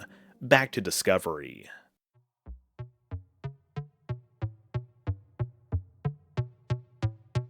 In the show's Season 2 premiere episode, Brother, Captain Christopher Pike, played by Anson Mount, informs the crew that he has been ordered by Starfleet to take over command of Discovery. He brings a couple officers from Enterprise, including one who will remain on Discovery for the rest of the season, Commander Nan, a Barzan who left her home to join Starfleet. Barzan is at this point not a Federation member, not until the 25th century, and fans may recall that they were first introduced in TNG's The Price, in which the Federation bids for rights to a wormhole in the Barzan system that turns out to be unstable. Enterprise undergoes repairs for much of the season, and the mission Pike is tasked with helming pertains to 7 mysterious red bursts detected across more than 30,000 light years. You may recall Burnham turns out to be connected to these red bursts. That's because, as we learn in episode 10, The Red Angel, Michael's parents had been recruited by Section 31 What you say? That it's all for the best. to work on a top-secret time travel research project called the Daedalus Project. In the 2230s, Section 31 discovered that the Klingons were attempting to develop time travel technology of their own. Considering this a threat, the Federation found itself in a temporal arms race. Gabrielle Burnham and her husband Mike, both scientists, created a suit capable of protecting its wearer while traveling through time. A key component of the suit was a time crystal, much like the one Mudd used in Magic to Make the Sanest Man Go Mad. Time crystals proved hard to come by, though a young operative named Leland learned from a source on Kronos that a crystal was being sold on the black market and managed to acquire it. The crystal was brought to Doctari Alpha for a test of the suit, but the outpost was raided by Klingons, who had tracked the crystal. The incident would be covered up as a terror raid and the Burnhams assumed dead, but in fact, Gabrielle had escaped using the suit. Initially, she landed in a possible future where all sentient life in the galaxy had been wiped out by a rogue Section 31 artificial intelligence called Control. Control is not actually an original creation of Discovery, But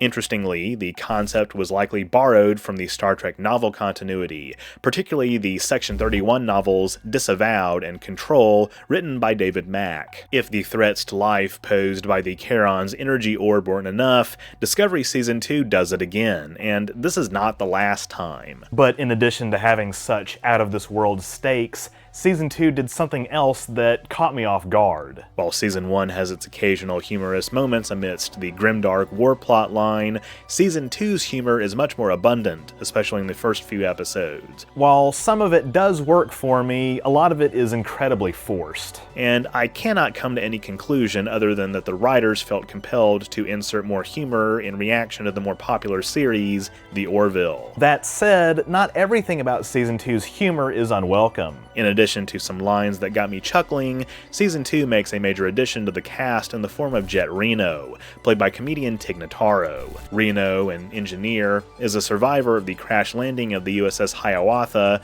on an interstellar asteroid. The Hiawatha was presumed destroyed during the Klingon War, but Reno's kept many of her fellow crewmates alive using some rather unorthodox but ultimately effective methods. While rescuing Reno and other survivors from the Hiawatha, Burnham sees the Red Angel suit, although at first she cannot fathom what she's seeing. Throughout the season, the Red Angel appears in the skies over the asteroid, a human colony called Terralisium, Saru's homeworld Kaminar, the Klingon monastery planet Boreth, and multiple locations in the non-aligned Zahia system. After getting a better visual reading of the phenomenon in Episode 3, Point of Light, the name Red Angel is first used by the crew. But I have to say, I'm not particularly fond of the religious imagery associated with this. These are supposed to be scientists, and while Red Angel is just a name, on both my original and recent watch-throughs, I just found myself cringing every time somebody said it. That's not to say that exploration of spirituality is completely unwelcome in Star Trek either, and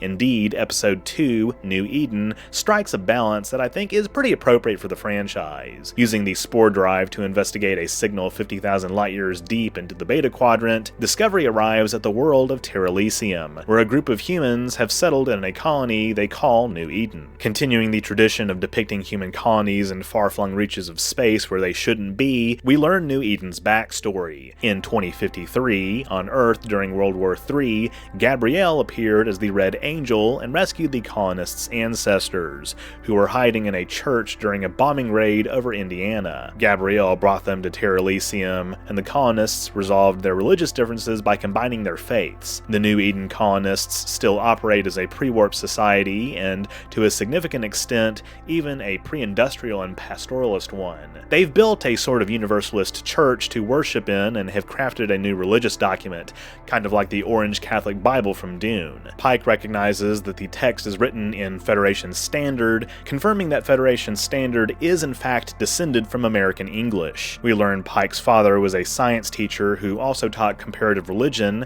leading to a very confusing household in which the two didn't agree on much. In my view, Pike is vaguely hinted to be Christian, though it's never explicitly stated. He probably grew up Christian during a time when, according to future projections, most Americans are expected to be atheist or agnostic, like in many European countries today. But science ultimately wins the day when the away team is able to convince Jacob, an engineer, to provide helmet camera footage from a World War III soldier that shows the arrival of the Red Angel. While this is going on, Tilly begins to experience a strange sensation. After being exposed to some mycelium spores, she has visions of an officer named May, but only Tilly can see her.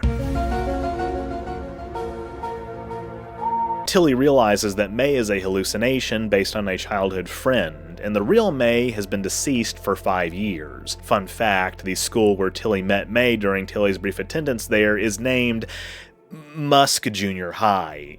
Yeah. Anyway, May is, of course, not actually Tilly's dead classmate, but a member of the Jasep species appearing human to make Tilly more comfortable. The Jasep are alien life forms native to the mycelial network. The mycelial network is like Mycelial network! And May is reaching out as the Jasep believe Starfleet's use of the Spore Drive is irreparably damaging the Jasep ecosystem. We find out in Episode 5, Saints of Imperfection, that the monster the Jasep believe has invaded their space is Kolber. Man's been fighting for his life in there. After coming to an understanding, the Jasep resurrect Kolber. He's being given a second chance at life, but it's going to be a rocky road for him. Point of Light also follows up with developments within the Klingon Empire. L'Rell's authority as Chancellor is threatened, particularly given that L'Rell is a woman in a very patriarchal society. Fans may recall that a century later, Gowron states that women are not allowed to serve on the Klingon High Council, although even in the TNG era, era, there are exceptions to this. Laurel unveils the Empire's newest warship, the D7 class battlecruiser, which fans will also remember from TOS and beyond. Laurel and Tyler/Volk have had a son who a member of the House of Kor abducts, trying to force Laurel to abdicate. The plot is defeated, but the child is taken by Tyler to Boreth, where he will grow up to become a monk, even within the same season, because, you see, time flows differently on Boreth. Pretty interesting. Episode 4, An Obol for Charon, represents, I think, one of the 2 best episodes of Discovery, even in a season I otherwise have problems with. Much like the TOS episode, The Corbomite Maneuver,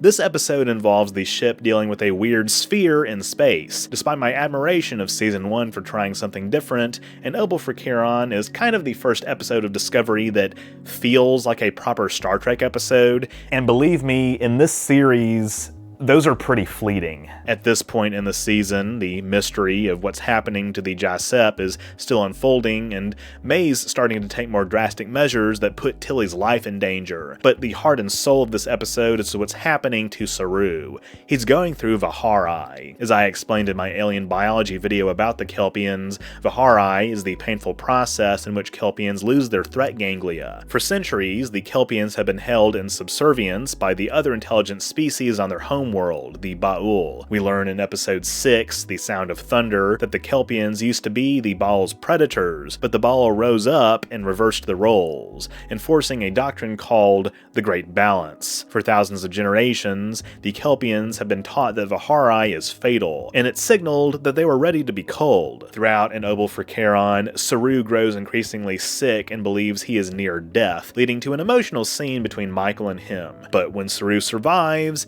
his excessive fear responses now suppressed, it changes everything. He needs to tell his species the truth, and he'll soon get a chance to. But in the meantime, the mysterious sphere Discovery has encountered poses problems for the ship. After trying to hail it, the sphere, an organic machine hybrid life form, seemingly delivers a computer virus that causes the universal translator to malfunction, resulting in the crew speaking a variety of languages. These are not their native languages, but rather the UT is being scrambled so no one can understand each other. Thankfully, Saru, who is fluent in 94 languages, is able to help get everything back to normal. Ultimately, the crew realizes that the sphere is an archive of nearly 100,000 years of galactic history, and it's not trying to infect Discovery with a virus, but pass on its knowledge as it nears death. Saru is able to extrapolate the sphere's intent by interpreting an ultraviolet light pattern as communication. After receiving the full transmission and translation of the sphere's experiences,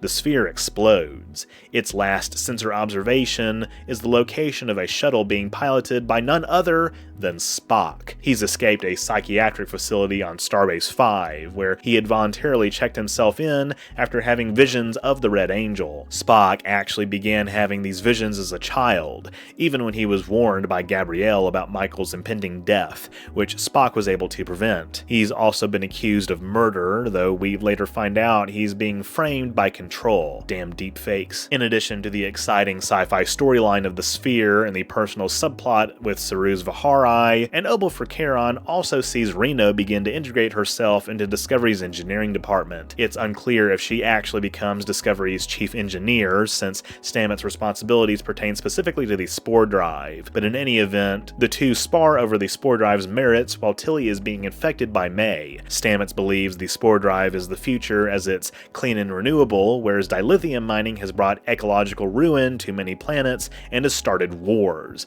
comparing it to the effects of fossil fuel pollution on Earth in our century. By the 23rd century, everything has been converted to use solar power, even toasters. But as Reno retorts, antimatter and dilithium propulsion are more reliable, and she mocks Stamets for thinking he can run a ship on mushrooms. While the real-life allegory at play here is obvious, it's still nice to see a debate between two characters over something like this, something Star Trek has done since its inception. But while the spore drive is risky, Stamets' warnings about dwindling dilithium supplies prove prescient as we learn in Season 3. Episode 5, Saints of Imperfection, starts with a surprise. The shuttle the sphere tracked is actually piloted by Georgiou.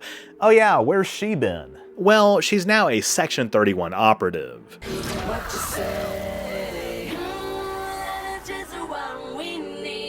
She's been charged with tracking Spock down and found his shuttle adrift. I love one of the first few things Giorgio says to Michael when she comes aboard. You're the one who brought me to this insufferable place. You don't get to be surprised I'm here. Fucking yes. Exactly. I'm so glad she said that, because while I otherwise wouldn't really care about the bodily autonomy of a genocidal dictator, Michael did bring Giorgio to the Prime Universe against her will. She doesn't belong here, and the fact that she's gotten involved with Section 31 is all the more concerning. But she's not the only one. Ash Tyler is now an operative as well.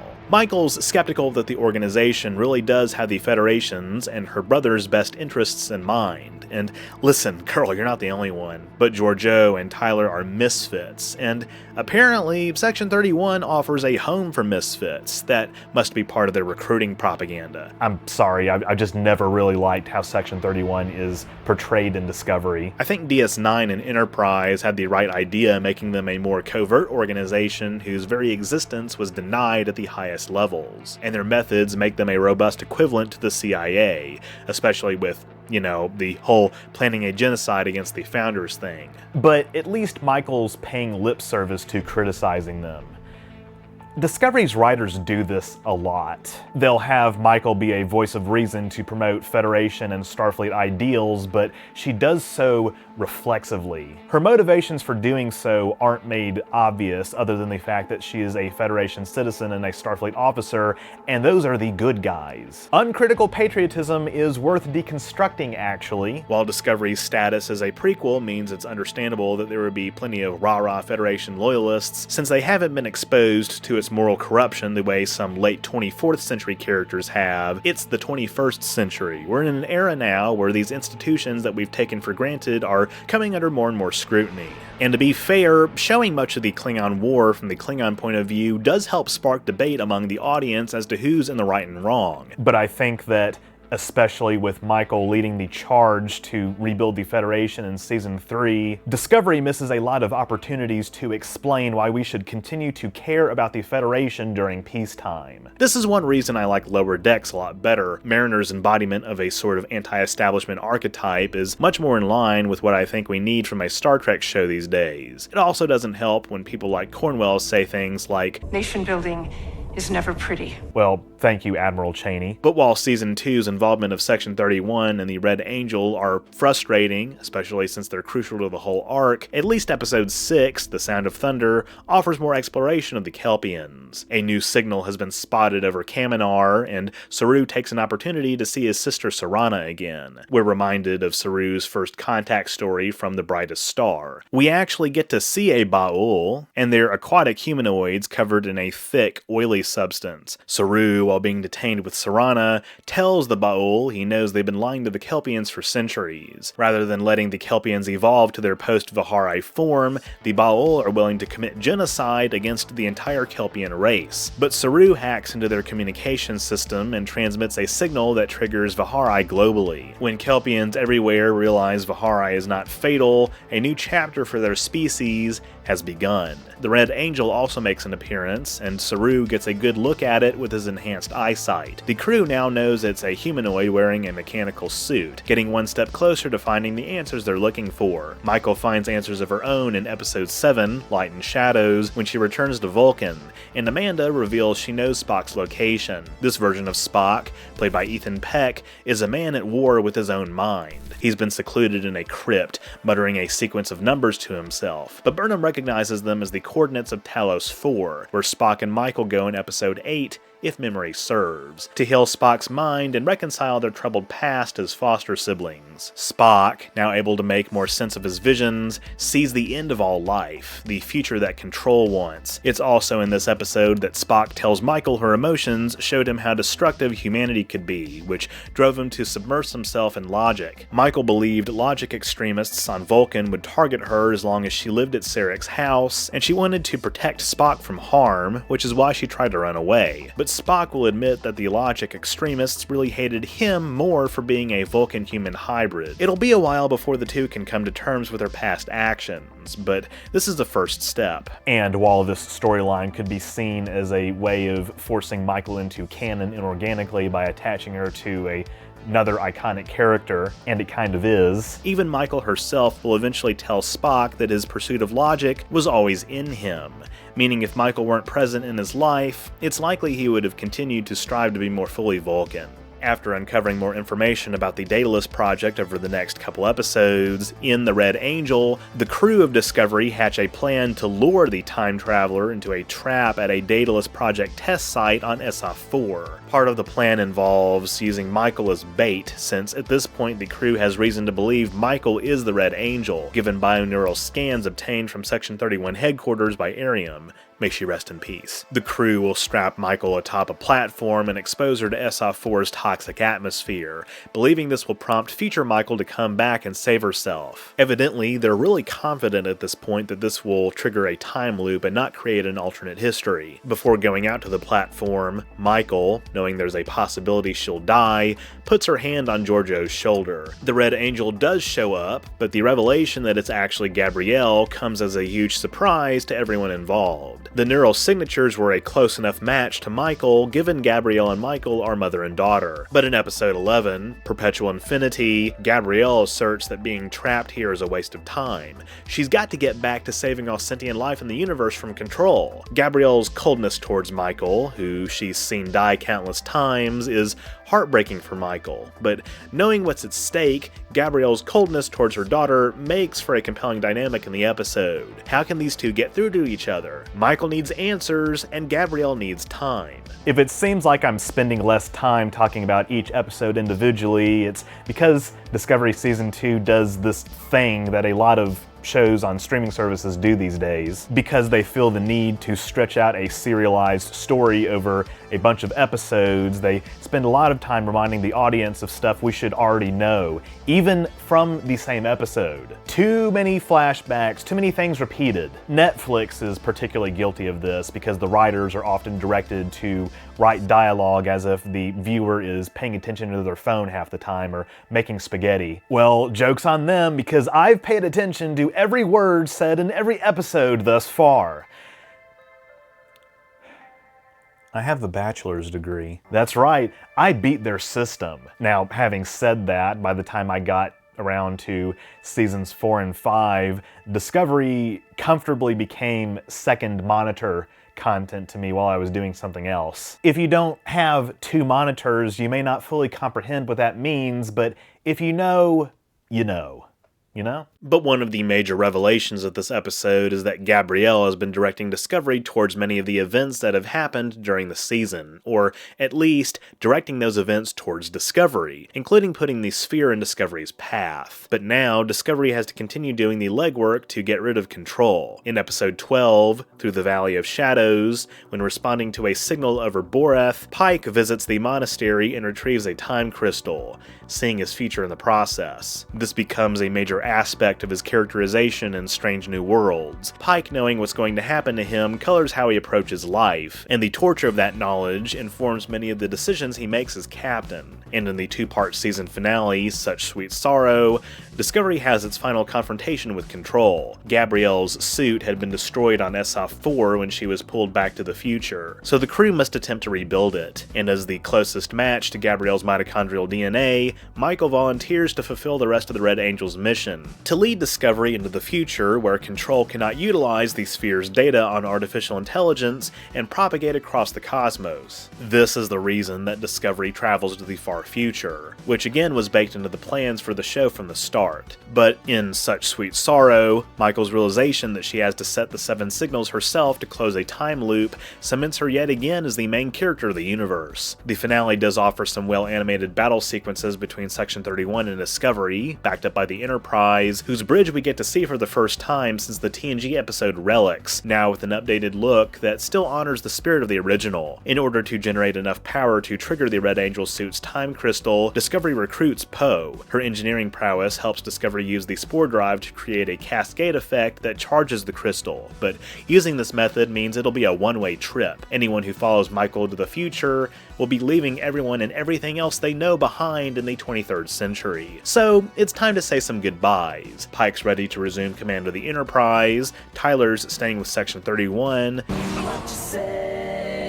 And Spock, who guides Michael in the wake of a shuttlecraft to a safe distance, stays behind as well because of a damaged nacelle in the craft. Also, he's got a lot of really important lore things to do over the next 1 1/3 centuries, so yeah. But having resolved their differences as siblings, it's LLAP between Spock and Michael. Traveling through the wormhole to the future, access to the sphere data is lost, and Control cannot threaten the galaxy anymore. Its remnants are destroyed, and at a debriefing, Pike, Number 1, Spock, and Tyler assert that Discovery was also destroyed in a spore drive accident. Spock suggests that everyone involved in the battle with Control be barred from speaking of Discovery, her crew, or the spore drive ever again under penalty of treason.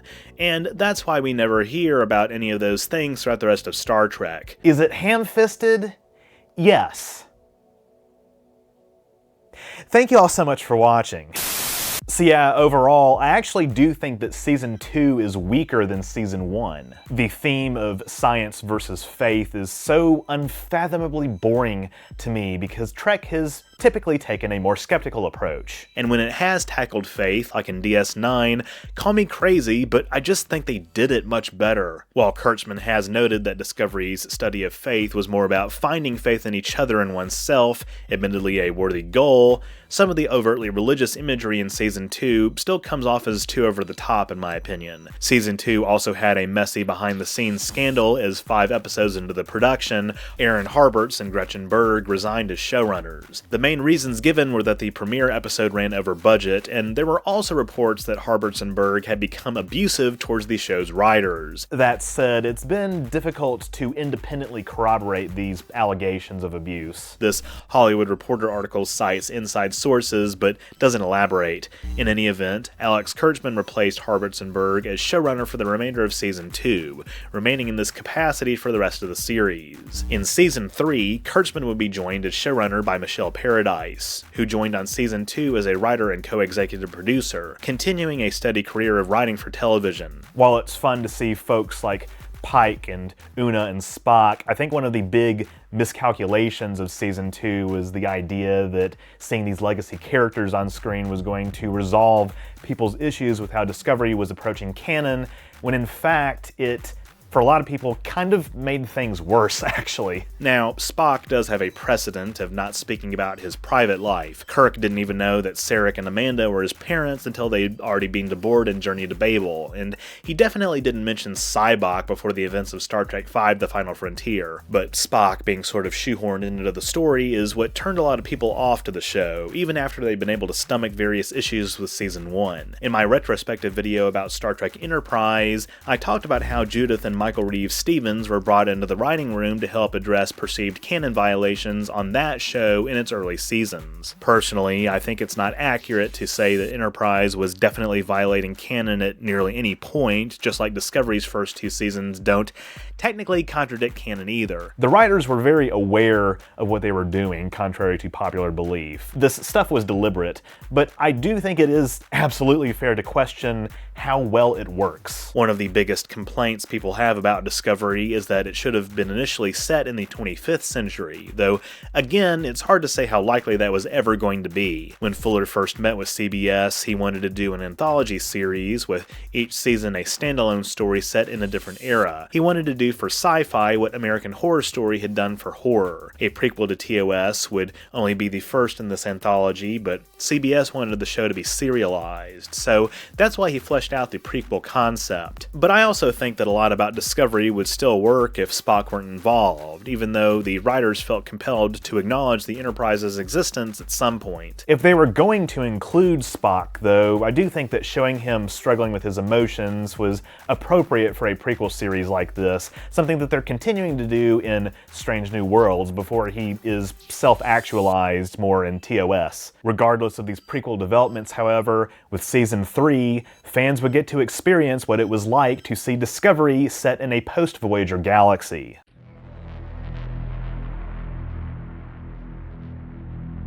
Multiple pitches for a Star Trek show set in the far future emerged after Star Trek Enterprise was canceled. One of these was an animated series called Star Trek Final Frontier, set in the 26th century aboard the latest Starship Enterprise. Imagining a darker future, vast areas of the galaxy would be untraversable due to detonations of omega particles. Along with a late 25th century war with the Romulans, these detonations would have caused a split between two halves of the Federation. An earlier pitch by Bryan Singer, called Star Trek Federation, would have taken place in the year 3000, in an era when the Federation is a shell of its former self. Centuries after the last Age of Discovery, many worlds would have left the Federation due to its human-centric nature, leaving Starfleet stretched thin with outdated ships. The Ferengi would have been the dominant power in the galaxy, and the Vulcans would have reunified with the Romulans. Star Trek Federation imagined utopia as stagnation and eventually rot, and the writers wanted to bring Trek back to the rough-and-tumble roots of the original series, which, despite later fleshing out of canon, was conceived as optimistic rather than explicitly utopian. This show's version of the Enterprise would also be equipped with a singularity engine and cloaking device, with various areas of the ship to be rendered using CGI. Both pitches were eventually shelved after Paramount decided to move forward with J.J. Abrams' Star Trek reboot film, although clearly elements from both of these pitches have evidently seeped into current incarnations of Star Trek. A Federation that has collapsed due to a catastrophe that has rendered conventional warp travel impractical is exactly the premise of Discovery's third season, which also comments on Vulcan-Romulan reunification. And a Federation that is turned inward, plagued by paranoia, is central to the premise of Star Trek Picard. But does Discovery Season 3 live up to the potential of its premise? In Episode 1, That Hope Is You, Part 1, when Michael emerges into the year 3188, she discovers that there is in fact life on the planet where she's landed. Control has been defeated. But getting to relish in this victorious moment is cut short when she's ambushed by Cleveland Booker, played by David Ajala. Booker is a courier who fills in Michael on the events of the past 930 years, or, well, I should say the last 100 to 120. Late in the 31st century, a cataclysmic event called the Burn occurred, in which most of the galaxy's dilithium went inert and exploded. This destroyed most warp-capable ships and killed its estimated millions of people. The Federation did not know why the burn happened or if it would happen again, and eventually it collapsed. We later learn in Episode 5, Die Trying, that there are only 38 member worlds left, down from a peak of 350. Some have said this feels like a small number of worlds for what in the far future should be a galaxy-spanning political entity. But I personally think this number's reasonable. It's presumptuous to think that the Federation wouldn't still be neighbored by other powers. Indeed, we find out in Season 5 that the Tholians and the Breen still control independent territory in the Alpha Quadrant. If the Federation in the 24th century encompasses about 8,000 light years and has 150 members, 350's not that big of a stretch. Sorry, I just had to go on a little tangent about that. But talking about the composition of the Federation in this far future is important as it has relevant plot implications in various episodes. Some of the worlds that we learn joined the Federation over the centuries include Kaminar and Barzan, but in the 32nd century, even Earth, Vulcan, and Andoria, founding members, all left in the wake of the burn. Of the original 4, only Teller remained, and Vulcan's also been renamed.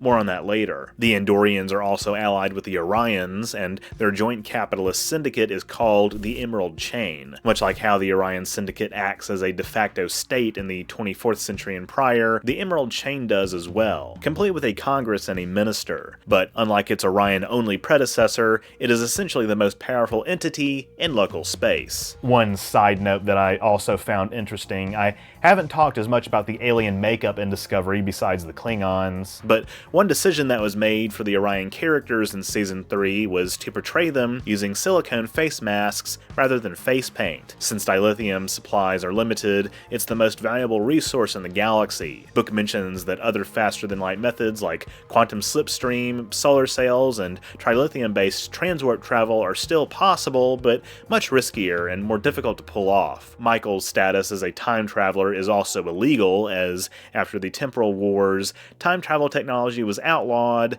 and destroyed. So she'll have to disguise herself as a courier, and indeed, for a year, she becomes one. In between the events of That Hope Is You Part 1 and Episode 2, Far From Home, Michael and Book grow closer as Michael tries to survive in the 32nd century, and gather more information about the cause of the burn. She also has a new hairstyle that, I just have to say it, looks much better than her hairstyle in the previous 2 seasons. Have I mentioned Sonequa Martin Green is hot? In Far From Home, the crew of Discovery finally arrives through the wormhole and lands on a colony world inhabited mostly by Caridonites. During the crash landing, Detmer sustains a serious head injury. Culber finds no sign of concussion, but Detmer still feels sluggish. This builds up to an outburst in Episode 4, Forget Me Not, signaling that Detmer is still dealing with PTSD from the crash. But any further development of this happens off-screen, and the next time it's brought up, she's apparently fine. Once again, Detmer is one of the most mishandled characters in the entire show, and the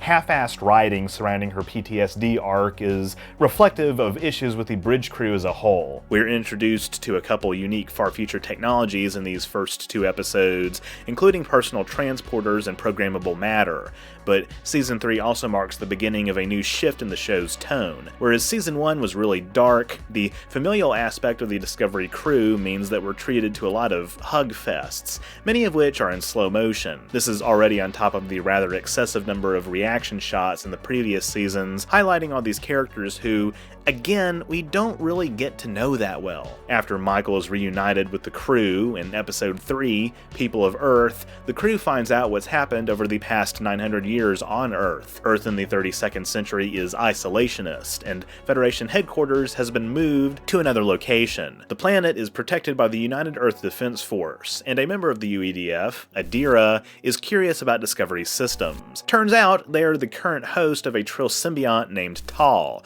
which has knowledge Discovery needs. But first, and Forget Me Not, the ship must visit Trill, another Federation member world that's left, so Adira can fully access Tal's memories. In the caves of Makala, Adira enters communion with the symbiont, and Michael helps them navigate this dreamlike state to summon Tal's previous host, Gray. Gray was Adira's boyfriend before an accident killed him, and the Tal symbiont had to be transferred, much like the expedited joining of Dax with Ezri Tegan in DS9. After Tal's other hosts manifest, they can truly accept Adira as the new host, and Gray's predecessor, Admiral Senna, reveals what Discovery's been looking for, the coordinates to Federation HQ. I don't particularly mind Adira and Gray's storyline, which extends into seasons 4 and 5, and they're pretty tasteful trans representation. And I think the writers knew what they were doing with Gray in particular, as the Trill have often been thought of as an allegory for the LGBT community. But what I do mind is that every time Adira shows up on screen, in the early seasons in particular, they're accompanied by this silly little music cue that feels so out of place.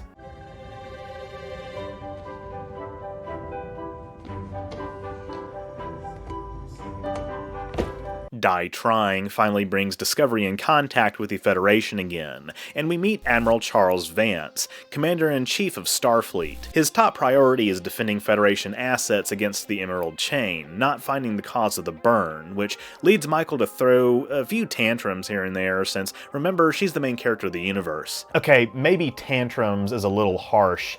Maybe not, since she has spent a year out of Starfleet. But as others have pointed out, it's mainly Saru who makes the strongest case for why putting the Federation back together is even worthwhile in the first place. Discovery has the means to aid worlds in crisis much faster than Starfleet's existing ships, since Discovery has the Spore Drive. And much of Season 3 is spent trying to convince Vance that this 930-year-old crew and ship are exactly what Starfleet needs right now. But Saru finds it difficult to command this crew, who, despite their resolve to follow Michael into the future, are beyond stressed in this new setting. Even though his survival of Vahari has suppressed his fear responses, Saru often finds himself in situations where he can't inspire confidence in his people. The dinner scene in the previous episode serves as a significant example of this, I think, and it's actually kind of depressing to watch Saru's command ability sort of disintegrate over time. That's one of my biggest issues with how this character is written, even though they do acknowledge it in the show. show. Die Trying also introduces Dr. Kovich, played by David Cronenberg, whose place in the Federation hierarchy is unclear, but he has access to lots of top-secret information.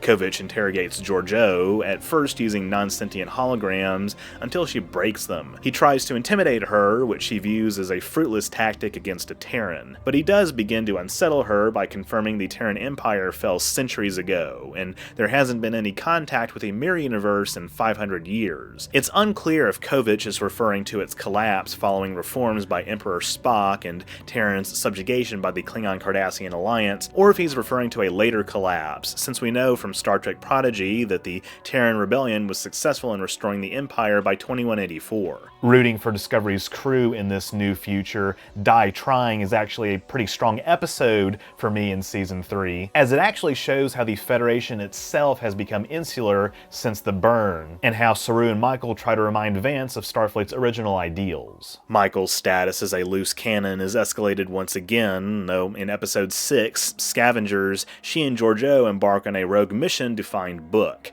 leaving Saru in the position of having to answer to Vance about his AWOL crew member. Despite this insubordinate action by Michael, I actually enjoyed the episode more than most, and it introduces the Andorian character Ren, who assists Discovery in their quest. Michael does get demoted, but this isn't the end of her Starfleet career. She's got more plot stuff to do. And it opens up a whole can of worms about who Saru will select as his new first officer. In Episode 7, Unification 3, he selects Tilly, a non-traditional choice as she's still an ensign, but as he reminds her, she's capable of inspiring confidence and has the trust of her fellow officers. Good thing too, because you would have expected he would have chosen somebody who's higher in rank, right? It's like, I mean, doesn't Discovery have a traditional chain of command? Who's second officer below Michael? That is a position that existed in the 23rd century. When Saru and Michael are off the bridge, Lieutenant Nilsson takes the con, but she's not a main character, so she happily goes along with Saru's choice. Stamets also starts to form a bond with Adira, who in Episode 8, The Sanctuary, comes out as non-binary.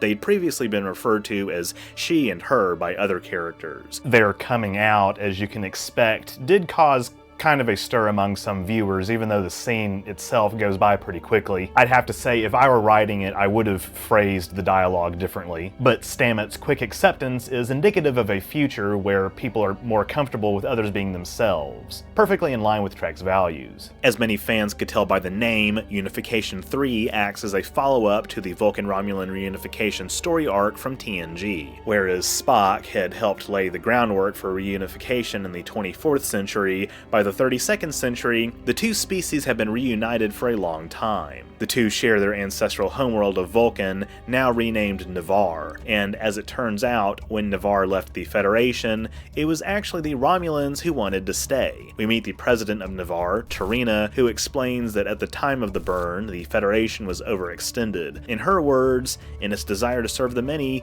it ignored the needs of the few. This sheds some more light on how, by the 31st century, the Federation may have become more of a benevolent human empire. Echoing concerns by the likes of Ajit Bur, the daughter of the Klingon Chancellor in the Undiscovered Country. We do believe all planets have a sovereign claim to inalienable human rights. Inalien human rights.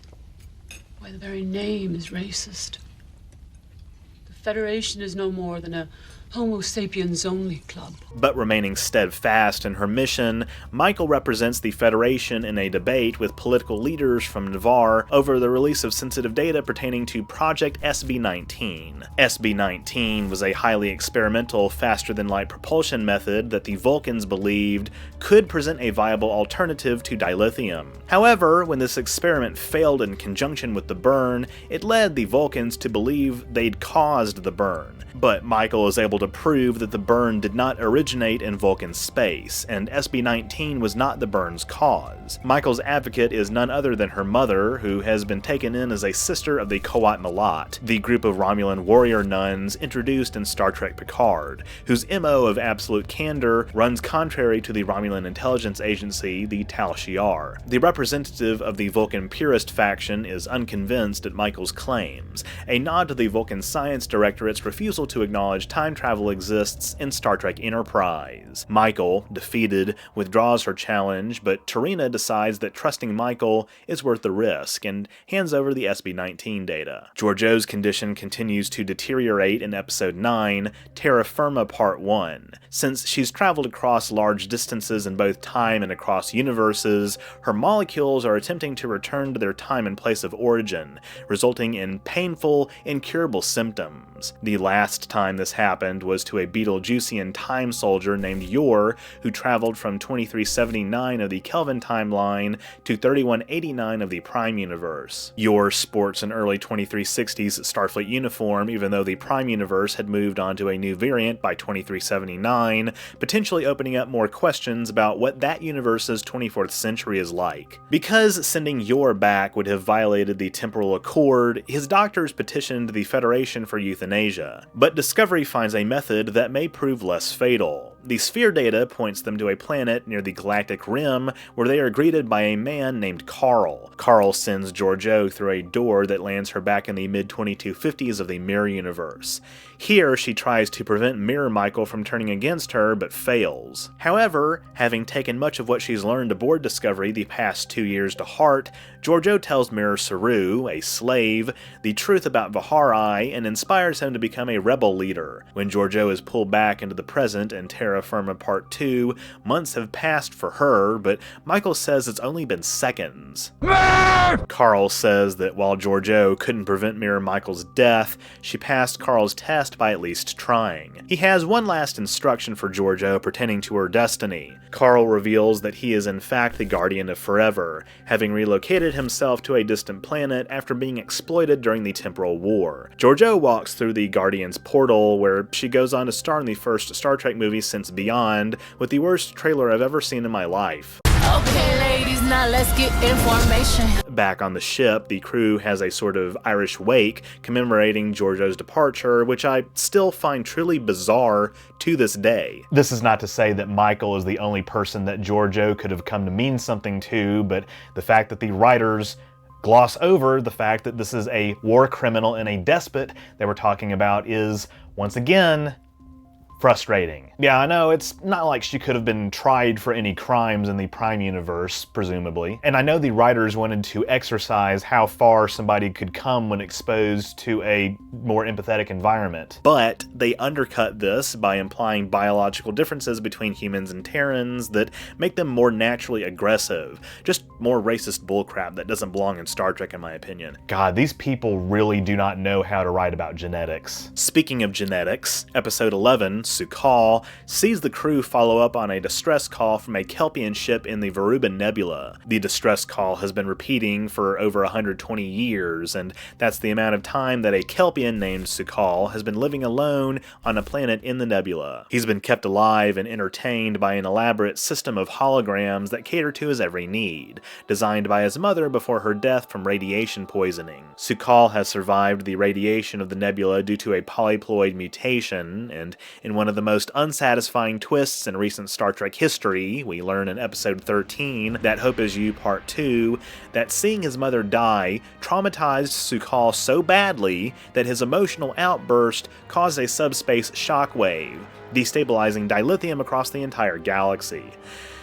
Okay, I know that something this off the wall isn't completely out of left field for Star Trek, but come on, it's just so damn silly. The Discovery Away team, whose appearances are altered by the Hollows, slowly convinces Su'Kal to leave the planet, whose environment is destabilizing. In the meantime, Tilly is in command of the ship and is honestly excelling at it, which is satisfying to see after such a long time seeing her struggle with her confidence. But Tilly and the crew come to realize they need Michael to lead them, which I suppose is at least consistent with how much they followed her lead up to this point. In Episode 12, There Is a Tide, Vance is able to meet with the Emerald Chain's cruel leader, Osira, and he offers her a plate of replicated apples. He tells her that they're made of recycled waste, a consistent explanation with what we've come to understand about food synthesizers in Star Trek, but Vance says at least they don't have to commit atrocities for their shit apples. Osira offers Vance a proposal to merge the Federation and Emerald Chain,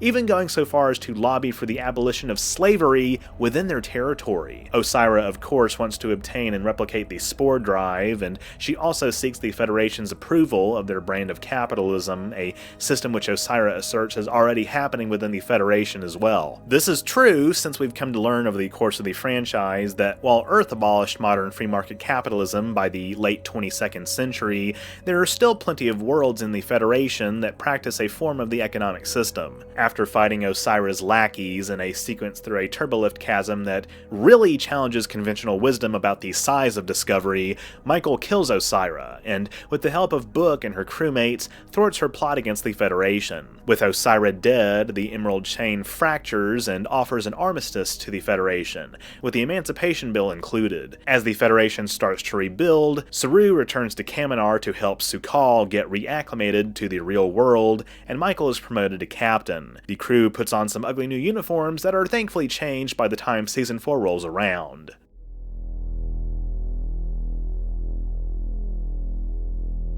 I'll focus more on the straight lore for Season 4 since, as a season of television, while it does have some interesting parts, as a whole it can be kind of boring. The Season 4 premiere episode, Kobayashi Maru, opens with Book and Michael on a Starfleet mission to deliver dilithium to the Alshane, a race of technologically advanced humanoids who live in harmony with a species of bioluminescent butterfly. The Alshane begin chasing and firing upon Book and Michael following a misunderstanding in which Book refers to his giant Maine Coon cat, Grudge, as a queen. The Alshane believe the two are imprisoning a monarch, but the two still give them dilithium anyway. That's the way of the Federation. With the misunderstanding resolved, the Alshane accept the Federation's generosity and eventually begin to reassociate with the Federation. This episode introduces the new Federation president, a Bajoran Cardassian human hybrid named Lyra Rillick, and establishes that Starfleet Academy has opened back up.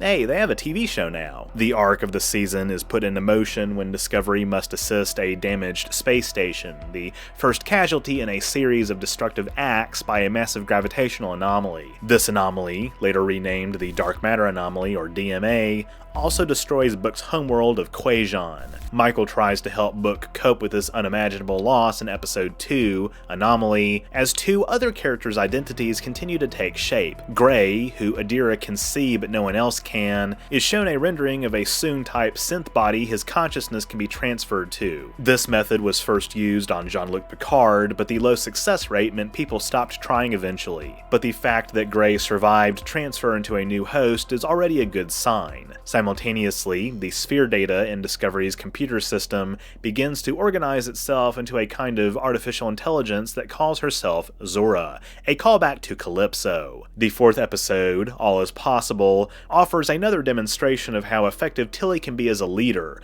foreshadowing her new role as an Academy instructor. She and Adira lead a team of Academy cadets on a training mission that turns dangerous. Kind of a backdoor pilot of sorts for Starfleet Academy, Tilly stressing the values of cooperation and mutual trust is a welcome theme as always, and hits home quite a bit when a Tellarite must put aside his prejudices against an Orion cadet. Navarre also agrees to rejoin the Federation after Michael and Saru, now an ambassador, broker a compromise to avoid granting Navarre an unconditional exit clause. Instead, the Federation will check in with its members more often so that it doesn't repeat the mistake of growing too distant from its constituent worlds. This echoes a sentiment shared in Lower Decks that, even as early as the 24th century, the Federation already shows signs of prioritizing expansion over maintaining its existing territories, which inspires Captain Carol Freeman to propose Project Swing By. Also, something that I don't see a lot of people talking about is that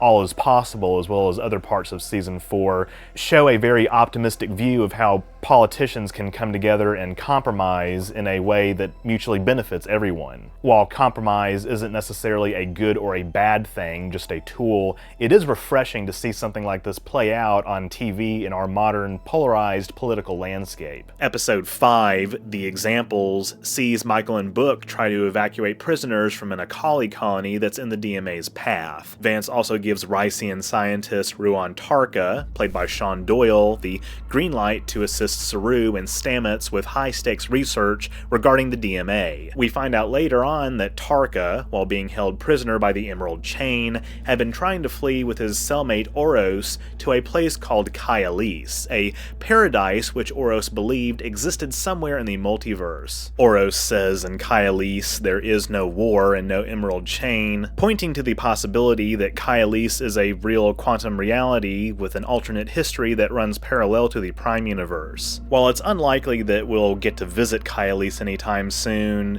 given people's issues with how Discovery portrays Star Trek's future, it's interesting to think about. Tarka believes the DMA contains enough energy to power his interdimensional transporter. He thus advocates for destroying it with an isolytic weapon rather than attempting first contact with whoever created it, which many others around him believe could instigate a war.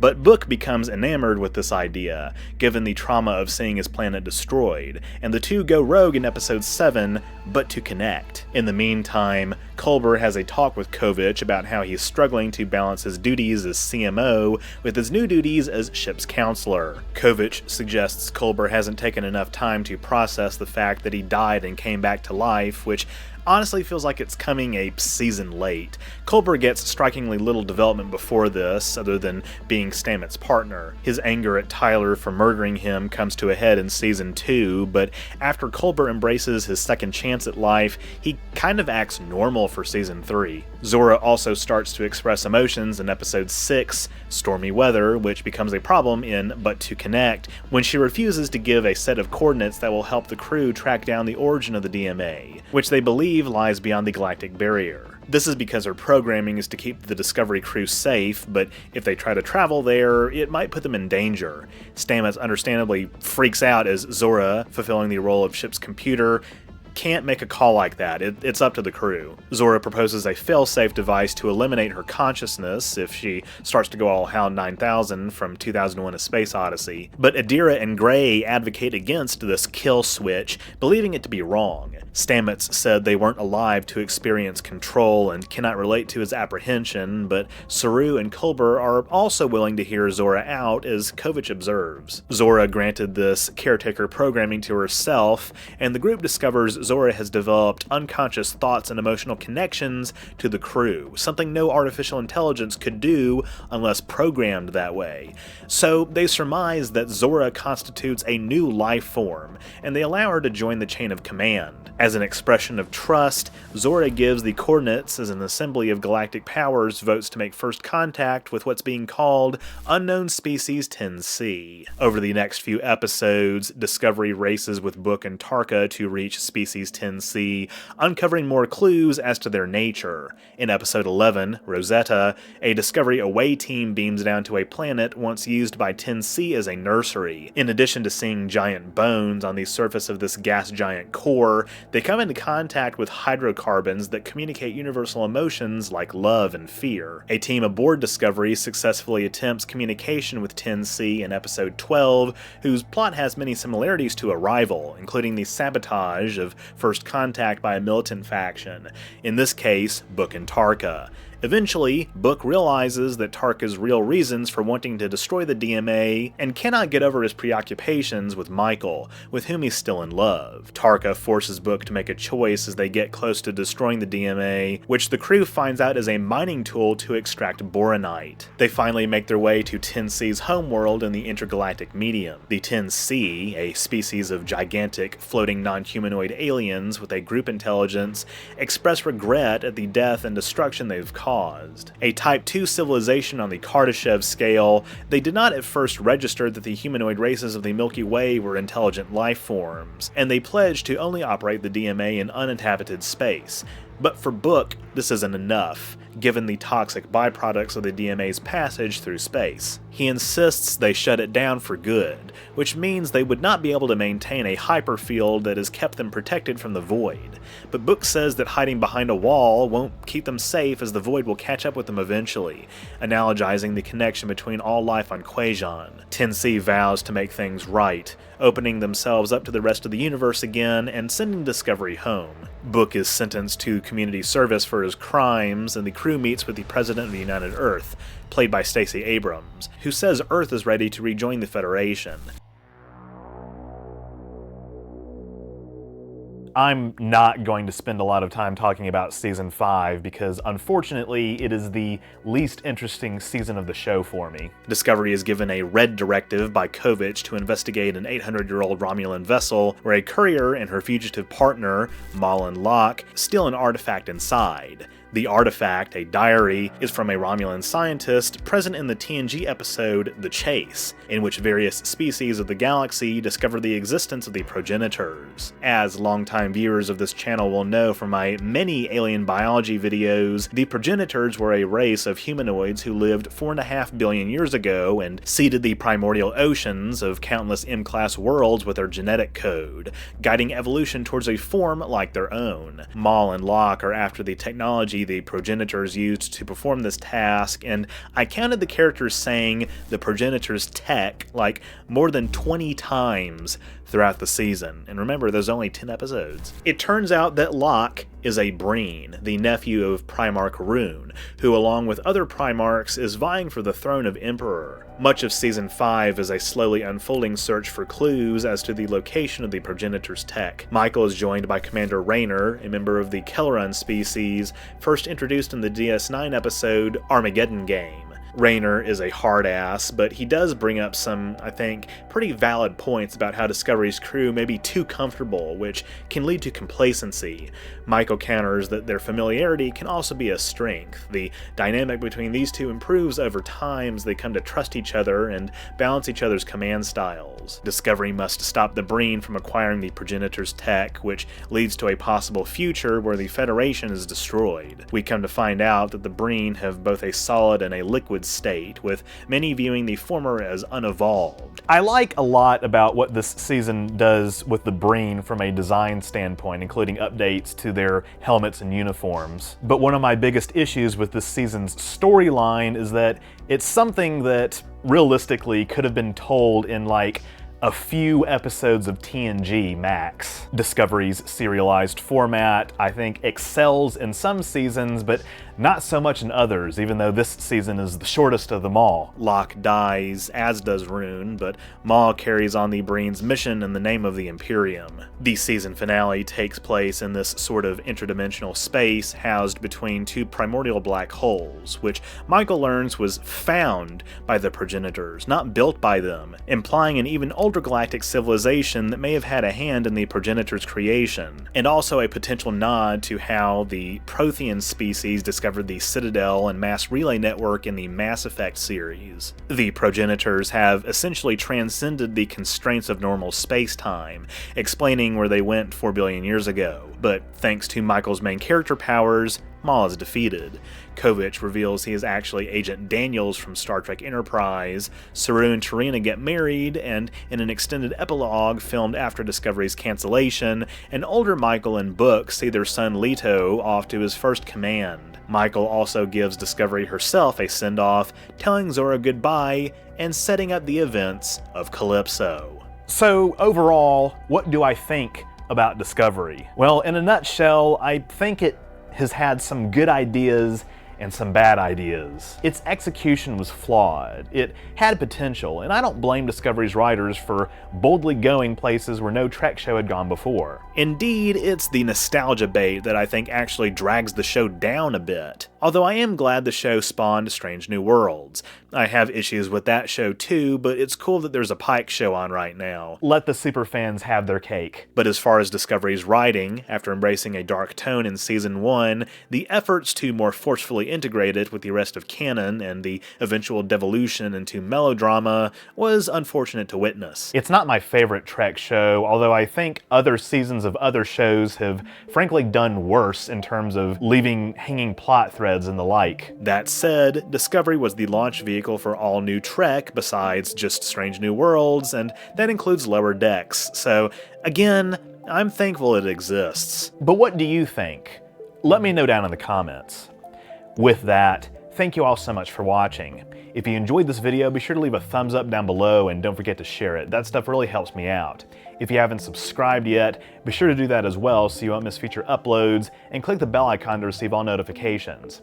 If you want to support my work even further, you can become a patron at patreon.com/OrangeRiver, link in the description, or become a YouTube member by clicking the join button on my channel page. I just want to give a quick shout out to all of my donors who allow me to bring on outside talent like editors to make more high quality content for you to enjoy. By becoming a patron or member, you also get access to awesome perks like behind the scenes photos and videos, patron and member only polls, name in the credits, merch discounts, and more. Or you can drop a one-time super thanks or PayPal donation. All are appreciated. Links to my PayPal, as well as my social media merch store where you can get a shirt like this, are in the description too. Also, just as a reminder, I do have a second channel, OrangeRiver Plus, where I've uploaded the VODs of lots of my gaming streams, with more on the way. And in addition to some other goofy one-offs and extra behind-the-scenes content, I've officially made it my second streaming platform, so be sure to subscribe so you don't miss any new content. That's all I have for this week. And remember, don't hug war criminals. Erica! Oh my god! Erica, can you hear me? Dr. Azukaza? I saw you die! I've emerged from the depths of reptilian hell to deliver a very important message! I spoke at your funeral! Erica, listen very carefully. Issue 2 of Star Trek Endurance is now available for patrons and members of Orange River. This has got to be a nightmare. Just sign up for $2 or more at patreon.com/OrangeRiver or click the join button on Orange River's YouTube channel page. It's that simple, even you could do it. Wake up, Erica. Wake up! You must inform the people, Erica. It's your duty. Erica! Do you like merchandise? If so, head on over to the new and improved Orange River merch store. That's right, Orange River is now officially on Spreadshop. I've got a bunch of awesome new designs, including All the Way Down, All the way. Vape God, Tally, aka Best Girl, It was totally worth it. and what is perhaps my greatest design yet, I love being married to my husband. Plus, I've got some of my classic designs like Orange River Arrowhead, N7, Metroid, Mycelial Network, The Mycelial Network is like Mycelial Network, and more. And there are even some new products like Orange River hats. That's right, Orange River hats now exist. Visit the link in the description to get discounts and other special deals on items from my store.